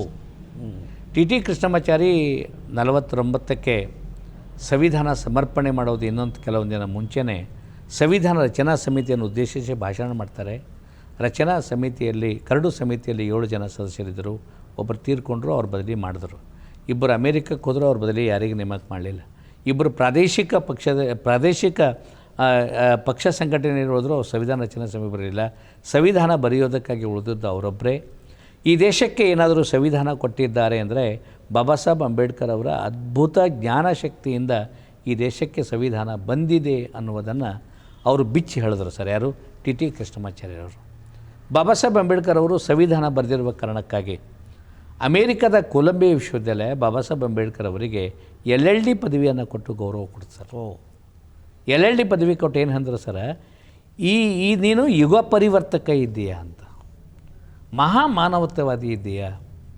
1950ಕ್ಕೆ ಹೇಳ್ತಾರೆ, ನಿನ್ನಿಂದಲೇ ಈ ಜಗತ್ತಿಗೆ ಹೊಸ ಸಂದೇಶವೊಂದು ಹೋಗುತ್ತದೆ. ನಿನಗೆಷ್ಟೇ ಶೋಷಣೆಯಾದರೂ ಅನ್ಯಾಯ ಆದರೂ ಕೂಡ ಅದನ್ನು ದ್ವೇಷ ಮಾಡದೇನೆ ಅದನ್ನು ಎತ್ತಿ ಕಟ್ಟಿ ಅದ್ಭುತವಾದ ರಾಷ್ಟ್ರ ಸೃಷ್ಟಿ ಮಾಡಿದೀಯಾ. ನೀನು ವರ್ಲ್ಡ್ ಜೀನಿಯಸ್ ಪರ್ಸನ್. ಆದರೆ ಕೊಲಂಬೋ ಸರ್ಕಾರ ಇದು ಹೇಳಿದರೆ ಭಾರತ ಸರ್ಕಾರ ಮರಣೋತ್ತರವಾಗಿ ಅವರಿಗೆ ಭಾರತ ರತ್ನ ನೀಡ್ತದೆ. ಅದು ರಾಜಕೀಯ ಇದಕ್ಕೆ ಬರುತ್ತೆ ಸರ್. ಅದು ಮುಂದೆ ಉಸ್ಮಾನಿಯಾ ವಿಶ್ವವಿದ್ಯಾಲಯ ಅವರಿಗೆ ಡಿಲೀಟ್ ಪದವಿಗಳನ್ನು ಕೊಟ್ಟು ಸನ್ಮಾನ ಮಾಡುತ್ತೆ. ಬಾಬಾ ಸಾಹೇಬ್ ಅಂಬೇಡ್ಕರ್ ಅವರು ಸಂವಿಧಾನದ ಸೃಷ್ಟಿಕರ್ತನೋದಕ್ಕೆ ಅವರು ತೀರಿಕೊಂಡಾಗ, ಅವರು ಅಗಲಿದಾಗ ರಾಜೇಂದ್ರ ಪ್ರಸಾದ್ ಅಂತಾರೆ, ಇವರೊಬ್ಬರು ಇರಲಿಲ್ಲ ಅಂದರೆ ಅಖಂಡ ಭಾರತ ದೇಶ ಉಳಿತಾ ಇರಲಿಲ್ಲ, ಅದ್ಭುತವಾದ ಸಂವಿಧಾನ ರಚನೆ ಆಗುತ್ತಿರಲಿಲ್ಲ ಅಂತಕ್ಕಂಥದ್ದು ಹೇಳ್ತಾರೆ. ಪಂಡಿತ್ ನೆಹರೂಜಿ ಹೇಳ್ತಾರೆ, ನಾನು ಬಾಬಾ ಸಾಹೇಬ್ ಅಂಬೇಡ್ಕರ್ ಅವರಿಗೆ ಗಮನಿಸ್ತಾ ಇದ್ದೆ, ಒಂದು ರೀತಿಯಲ್ಲಿ ನನಗೊಬ್ಬ ಒಳ್ಳೆಯ ಫ್ರೆಂಡ್ ಅವರು. ಹೀ ಈಸ್ ಎ ಬೆಸ್ಟ್ ಫ್ರೆಂಡ್. ಯಾಕಂದರೆ ಅವರು ಮಂತ್ರಿಮಂಡಲದಲ್ಲಿ ಕಾನೂನು ಸಚಿವರಾಗಿದ್ದರು. ಆವಾಗ ಅವರು ವಿದೇಶಿಯರಿಗೆ ಪರಿಚಯ ಮಾಡುವಾಗ ಅಂಬೇಡ್ಕರ್ ಹೇಳ್ತಿದ್ರು, he is a jewel of our cabinet ಅಂತ ಹೇಳ್ತಾಯಿದ್ರು. ನನ್ನ ಕ್ಯಾಬಿನೆಟ್ಟಿನ ರತ್ನ ಅದನ್ನು ಇವತ್ತು ಅಂತ ಹೇಳ್ತಾಯಿದ್ರು. ಹಾಗೆ ನೋಡಿದ್ದಾದರೆ ಈ ಹಿಂದೂ ಕೋಡ್ ಬಿಲ್ಲನ್ನು ರಚನೆ ಮಾಡುವುದಕ್ಕೆ ಸಲಹೆ ಕೊಟ್ಟವರೇ ನೆಹರೂಜಿರವರು. ಅದು ನೀವು ಅಂದಂಗೆ ಬಂಡವಾಳಶಾಹಿಗಳಿಂದ ಒತ್ತಡ ಬಂದಿರುವ ಕಾರಣಕ್ಕಾಗಿ ಅವರು ಸೈಲೆಂಟ್ ಆಗಬೇಕಾಯಿತು ಅಂತಕ್ಕಂಥದ್ದು. ಸರ್, ನಾನು ಏನನ್ನು ಹೇಳಲು ಬರ್ತಾ ಇದ್ದೇನೆ ಅಂದರೆ, ಈ ದೇಶದ ಸಂವಿಧಾನ ಇವತ್ತೇನಾದರೂ ಭಾರತ ದೇಶಕ್ಕೆ ಪ್ರಜಾಪ್ರಭುತ್ವ ಜೀವಂತವಾಗಿದೆ. ಈ ದೇಶದಲ್ಲಿ ಸಾಮಾನ್ಯ ಜನ ಗೌರವದಿಂದ ಬದುಕ್ತಾ ಇದ್ದಾರೆ, ಆತ್ಮಾಭಿಮಾನದಿಂದ ಬದುಕ್ತಾ ಇದ್ದಾರೆ, ಘನತೆಯಿಂದ ಜೀವನ ಮಾಡ್ತಾ ಇದ್ದಾರೆ. ಬಡವರು, ಮಹಿಳೆಯರು, ಶೋಷಿತರು ಎಲ್ಲರಿಗೂ ಕೂಡ ಏನಾದರೂ ಸಮಾನ ಗೌರವ ಇದೆ ಅಂದರೆ ಅದು ಭಾರತ ಸಂವಿಧಾನದಿಂದ. ಅದರ ಒಂದು ಮಾತ್ರ ಸತ್ಯ ಸರ್, ಸಂವಿಧಾನ ಯಥಾ ರೀತಿಯಲ್ಲಿ ಇವತ್ತಿಗೂ ಚಾಲನೆಗೆ ಬಂದಿಲ್ಲ. ಭಾರತ ಸಂವಿಧಾನ ಈಗ ಇವತ್ತಿಗೂ ಚಾಲನೆ ಬಂದಿಲ್ಲ ಸರ್. ಅದು ನಿಮ್ಮ ಒಂದು ನೋವಿನ ಮನದಾಳದ ಮಾತು ಸರ್. ಕೊನೆಯದಾಗಿ ಕಾರ್ಯಕ್ರಮ ಮುಕ್ತಾಯ ಹಂತಕ್ಕೆ ಬರ್ತಾ ಇದ್ದೇವೆ ಚರ್ಚೆಗೆ. ಒಂದು ಮಾತು ಹೇಳಬೇಕು, ಭೌಗೋಳಿಕವಾಗಿ ಭಾರತವನ್ನು ಅಖಂಡತೆ, ಏಕತೆಯಿಂದ ಕೂಡಿಸಿ ಎಲ್ಲರೂ ನಾವು ಭಾರತೀಯರು ಅಂತ ಬದುಕಲಿಕ್ಕೆ ಕಾರಣೀಭೂತರು ಸರ್ದಾರ್ ವಲ್ಲಭಾಯ್ ಪಟೇಲ್. ಆದರೆ ಅದರೊಳಗಿನ ಆತ್ಮ, ಜೀವಸತ್ವ, ಕಾನೂನು, ಶಿಸ್ತು, ನಾಗರಿಕ ಬದುಕನ್ನು, ಹಕ್ಕುಗಳನ್ನು ಕೊಟ್ಟು ಭಾರತದ ಅಖಂಡತೆಯನ್ನು ಕಾಪಾಡಿದವರು ಸಂವಿಧಾನ ಶಿಲ್ಪಿ ಬಾಬಾ ಸಾಹೇಬ್ ಅಂಬೇಡ್ಕರ್. ಈ ಇಬ್ಬರಿಂದ ಭಾರತದ ಅಖಂಡತೆ, ಏಕತೆ ಹೊರಗೂ ಒಳಗೂ ಬಂದಿದೆ ಅನ್ನುವ ಗೌರವ, ಸ್ವಾತಂತ್ರ್ಯ, ಸಮಾನತೆ, ಸೋದರತೆ ಎಲ್ಲರಿಗೂ ಸಿಕ್ಕಿದೆ. ಆದರೆ ಆಳ್ವಿಕೆ ಮಾಡುವ ಸರ್ಕಾರ ಸರ್ ಈ ಸಂವಿಧಾನವನ್ನು ತಿರುಚಬೇಕು ಅನ್ನುವ ಪ್ರಯತ್ನ ಮಾಡ್ತಾ ಇದೆ. ಇದಕ್ಕೆ ಉದಾಹರಣೆ ಕೊಡ್ತೀನಿ ಸರ್. 1976ರಲ್ಲಿ ಶ್ರೀಮತಿ ಇಂದಿರಾ ಗಾಂಧೀಜಿ ಸ್ವರ್ಣಸಿಂಗ್ ಸಮಿತಿ ತೆಗೆದುಕೊಂಡು ಸಂವಿಧಾನಕ್ಕೆ 42ನೇ ತಿದ್ದುಪಡಿಯನ್ನು ಮಾಡಿ 395 ಕಲಂಗಳ ಈ ಸಂವಿಧಾನ ಬರೆಯೋದಕ್ಕೆ ಬಾಬಾ ಸಾಹೇಬ್ ಅಂಬೇಡ್ಕರ್ ತೆಗೆದುಕೊಂಡಿದ್ದು 3 ವರ್ಷ ಸರ್. ಇಂದಿರಾ ಗಾಂಧಿ ರಾತ್ರೋರಾತ್ರಿ ಸಂವಿಧಾನಕ್ಕೆ 101 ವಿಧಿಗಳನ್ನು ಸೇರಿಸೋದರ ಮೂಲಕ ಸಂವಿಧಾನವನ್ನು ಅರ್ಧ ವಿರೂಪ ಮಾಡಿದ್ದಾರೆ ಸರ್. ಸಂವಿಧಾನದ ಮೂಲ ಆಶಯಗಳಿಗೆ ಕೊಡಲೇಬಿಟ್ಟು ಕೊಟ್ಟಿದ್ದಾರೆ ಸರ್. ಮುಂದೆ NDA ಸರ್ಕಾರ ಅಧಿಕಾರಕ್ಕೆ ಬಂದಾಗ ಸಂವಿಧಾನವನ್ನು ಪರಾಮರ್ಶೆ ಮಾಡಬೇಕು ಅಂತ 2000 ಇಸ್ವಿಯಲ್ಲಿ ನ್ಯಾಯಮೂರ್ತಿ MN ವೆಂಕಟಾಚಲಯ್ಯ ಸಮಿತಿಯನ್ನು ನೇಮಕ ಮಾಡಿದ್ರು ಸರ್. ಆವಾಗ ಅವ್ರು ಅಂದಿದ್ದೇನು ಅಂದರೆ, ಆ ಸರ್ಕಾರ ಅಂದಿದ್ದೇನು ಅಂದರೆ, ನಾನು ಆ ಪಕ್ಷ ಈ ಪಕ್ಷ ಅಂತಿಲ್ಲ ಸರ್, ಸರ್ಕಾರಗಳು ಹೇಳ್ತಾ ಇದ್ದೀನಿ ಸರ್, ಆಳ್ವಿಕೆ ಮಾಡುವ ಜನ ಹೇಳ್ತಾ ಇದ್ದೀನಿ ಸರ್, ಸಂವಿಧಾನಕ್ಕೆ ಗೌರವ ಕೊಡ್ತಾ ಇಲ್ಲ ಸರ್. ಆಳ್ವಿಕೆ ಮಾಡೋರು ಸಂವಿಧಾನಕ್ಕೆ ಗೌರವ ಕೊಡ್ತಾ ಇಲ್ಲ, ಆಳ್ವಿಕೆ ಮಾಡೋರು ಸಮಾನತೆಗೆ ಗೌರವ ಕೊಡ್ತಾ ಇಲ್ಲ, ನಾಗರಿಕರ ಹಕ್ಕುಗಳಿಗೆ ಗೌರವ ಕೊಡ್ತಾ ಇಲ್ಲ ಸರ್. ಸಂವಿಧಾನವನ್ನು ತನಗೆ ಅನುಕೂಲವಾಗುವ ಹಾಗೆ ಮೂಗಿನ ನೇರಕ್ಕೆ ತರಬೇಕು ಅನ್ನೋದು ಅವ್ರ ಚಿಂತನೆ ನಡೀತಾ ಇದೆ ಸರ್. NDA ಸರ್ಕಾರ ಏನಂತ ಹೋದರೆ, ಸಂವಿಧಾನಕ್ಕೆ 50 ವರ್ಷ ಆಗಿದೆ. 50 ವರ್ಷ ಆಯಿತು ಅಂದರೆ ಮನುಷ್ಯನಿಗೆ ಶುಗರ್ BP ಬರುತ್ತೆ. ಮುಂದೆ ಬದುಕಬೇಕು ಅನ್ನೋ ಹಾಗಿದ್ರೆ ಆತ ಕಾಲಕ್ಕೆ ತನ್ನ ಬಾಡಿ ಚೆಕಪ್ ಮಾಡ್ಕೊತಾನೆ. ಹಂಗೆ ಸಂವಿಧಾನಕ್ಕೂ 50 ವರ್ಷ ಆಗದ, ಅದಕ್ಕೆ ಚೆಕಪ್ ಮಾಡಿಸಮಿ ಅಂದರು ಸರ್. ನನ್ನ ಪ್ರಶ್ನೆ ಏನಿದೆ sir, as A student of constitution sir, ನನ್ನ ಪ್ರಶ್ನೆ ಆ ಆಳ್ವಿಕೆ ಮಾಡೋ ಸರ್ಕಾರಕ್ಕಿದೆ ಸರ್. ಸರ್, ಅಮೇರಿಕ ಸಂವಿಧಾನ ಜನ್ಮ ತಾಳಿ ಇಲ್ಲಿಗೆ 250 ವರ್ಷಗಳ ಸಮೀಪ ಬಂತು ಸರ್. ಅದಕ್ಕೆ ನೆಗಡಿ ಕೆಮ್ಮು ಬಂದಿಲ್ಲ ಸರ್. ಸ್ವಿಟ್ಜರ್ಲ್ಯಾಂಡಿನ ಸಂವಿಧಾನ ಜಾರಿಗೆ ಬಂದು ಇವತ್ತಿಗೆ 200 ವರ್ಷಗಳ ಮೇಲ್ದಾಟಿದೆ ಸರ್. ಅದಕ್ಕೆ ಇನ್ನೂ ಚಿನ್ನು ಬಂದಿಲ್ಲ. ಇದಕ್ಕೆ ಹೆಂಗೆ ಬಿ ಪಿ ಶುಗರ್ ಬರ್ತದೆ ಸರ್? ಬಿ ಪಿ ಶುಗರ್ ಬಂದಿದ್ದು ಆಳ್ವಿಕೆ ಮಾಡುವ ಮನಸ್ಸುಗಳಿಗೆ, ಕೆಲವು ಪಟ್ಟಭದ್ರ ಹಿತಾಸಕ್ತಿಗಳಿಗೆ ತಮ್ಮ ಅನುಕೂಲಕ್ಕೆ ತಕ್ಕಂತೆ ತಿರುಚುವ ಪ್ರಯತ್ನವನ್ನು ಮಾಡ್ತಾ ಇದೆ ಸರ್. ಸಂವಿಧಾನದ ಮೂಲ ಆಶಯಗಳಿಗೆ ಕೊಡಲೇಬೇಕಾಗ್ತಾ ಇದೆ ಸರ್. ಆ ಕಾರಣಕ್ಕಾಗಿ JS ಪಾಟೀಲ್ ಇವತ್ತು ಕಾನೂನು ವಿಶ್ವವಿದ್ಯಾಲಯದ ವೈಸ್ ಚಾನ್ಸಲರ್ ಆಗಿದ್ದವರು ಈ ಮಾತಿಗೆ ಒಂದು ಮಾತನ್ನು ಹೇಳಿದರು ಸರ್. ಏನು ಹೇಳ್ತಾರೆ ಅಂದ್ರೆ, ಸಂವಿಧಾನಕ್ಕೆ ಯಾರು ಮುಟ್ತಾರೋ ಅವ್ರು ತಾಯ್ಕೊಂಡ್ರು ಅಂತ. ಇಲ್ಲ, ಅವ್ರು ಯಾಕೆ ಹಂಗಂದ್ರು ಸರ್ ಅಂದ್ರೆ, ಸಂವಿಧಾನದಿಂದ ಪಾರ್ಲಿಮೆಂಟ್ ಜನ್ಮ ತಳೆದಿದೆ ಸರ್. ಸಂವಿಧಾನದಿಂದ ಪಾರ್ಲಿಮೆಂಟ್ ಹುಟ್ಟಿದೆ. ಪಾರ್ಲಿಮೆಂಟ್ ಹುಟ್ಟಿದ್ದು ಹುಟ್ಟಿಸಿದ್ದು ಸಂವಿಧಾನ. ಇಲ್ಲಿ ಸಂವಿಧಾನ ತಾಯಿ ಆಗ್ತಾಳೆ, ಪಾರ್ಲಿಮೆಂಟ್ ಕೂಸಾಗುತ್ತೆ ಸರ್. ಸಂವಿಧಾನ ತಾಯಿ ಆಗ್ತಾಳೆ, ಪಾರ್ಲಿಮೆಂಟ್ ಕೂಸಾಗುತ್ತೆ. ಆಳ್ವಿಕೆ ಮಾಡುವ ಈ ಪಾರ್ಲಿಮೆಂಟಿನವರು ಸಂವಿಧಾನದ ಲೋಪದೋಷಗಳನ್ನು ಸರಿಪಡಿಸಲಿಕ್ಕೆ 368ನೇ ವಿಧಿ ತಿದ್ದುಪಡಿ ಮಾಡಲಿಕ್ಕೆ ಅವಕಾಶ ಇದೆ ಸರ್. ಆದರೆ ಸಂವಿಧಾನವನ್ನು ತೆಗೆದು ಹಾಕಲಿಕ್ಕೆ ಅವಕಾಶ ಇಲ್ಲ. ಆ ಕಾರಣಕ್ಕಾಗಿ ಪ್ರಜ್ಞಾವಂತ ಜನ, ಬುದ್ಧಿವಂತ ಜನ, ಸಾಮಾನ್ಯ ಜನ, ಬಡವ ಜನ, ಕೂಲಿ ಕಾರ್ಮಿಕ ಜನ, ಮಹಿಳೆಯರು ಸ್ವಾಭಿಮಾನದಿಂದ ಬದುಕಬೇಕು ಅನ್ನುವ ಹಾಗಿದ್ರೆ ಅವರ ಜೀವ ಬದಿಗಿಟ್ಟು ಸಂವಿಧಾನ ಸಂರಕ್ಷಣೆ ಮಾಡಬೇಕು. ಆವತ್ತು ಈ ದೇಶದ ಪ್ರಜಾಪ್ರಭುತ್ವ ಉಳಿಯುತ್ತೆ ಸರ್. ಸ್ವಾಭಿಮಾನವಿಲ್ಲದ ಬದುಕು ಜೀವಂತ ಶವಕ್ಕೆ ಸಮಾನ ಅಂತ ಡಾಕ್ಟರ್ ಬಾಬಾ ಸಾಹೇಬರು ಹೇಳಿದ್ದಾರೆ. ಅದಕ್ಕೋಸ್ಕರ ಈಗ ನಾವು ಸ್ವಾಭಿಮಾನಿಗಳಾಗಿ, ಸ್ವತಂತ್ರವಾದಿಗಳಾಗಿ, ವೈಚಾರಿಕ ಮತ್ತು ಎಲ್ಲ ಸ್ವಾತಂತ್ರ್ಯಗಳನ್ನು ಉಳಿಸಿಕೊಳ್ಬೇಕಾದರೆ ನಾವು ಸಂವಿಧಾನ ರಕ್ಷಿಸಲೇಬೇಕು. ಸಂವಿಧಾನಕ್ಕೆ ಧಕ್ಕೆಯಾದರೆ ಇಡೀ ದೇಶವೇ ಅಲ್ಲಾಡುತ್ತೆ ಮತ್ತು ಬಾಬಾ ಸಾಹೇಬರ ಅಭಿಮಾನಿಗಳಿಗೆ ಇದು ದೇಶಕ್ಕೆ ಒಂದು ದೊಡ್ಡ ಆಪತ್ತು ಬಂದಂತಾಗ್ತದೆ ಅನ್ನುವಂಥ ಸಂದೇಶವನ್ನು ನಮ್ಮ ಪ್ರೊಫೆಸರ್ ವಿದ್ಯಾಸಾಗರ್ ಅವರು ಕೊಟ್ಟಿದ್ದಾರೆ. ಅದಕ್ಕೋಸ್ಕರ ಸಂವಿಧಾನದ ಸಮರ್ಪಣಾ ದಿನವಾದ ಇಂದು ಅಖಂಡವಾಗಿ ನಿರಂತರವಾಗಿ ಸಂವಿಧಾನ ಮುಂದುವರಿಸಿಕೊಂಡು ಹೋಗಬೇಕನ್ನುವ ಶುಭಾಶಯದೊಂದಿಗೆ ನಮ್ಮ ಚರ್ಚೆಯನ್ನು ಮುಗಿಸ್ತೇವೆ. ಧನ್ಯವಾದಗಳು. ಜೈ ಭೀಮ್.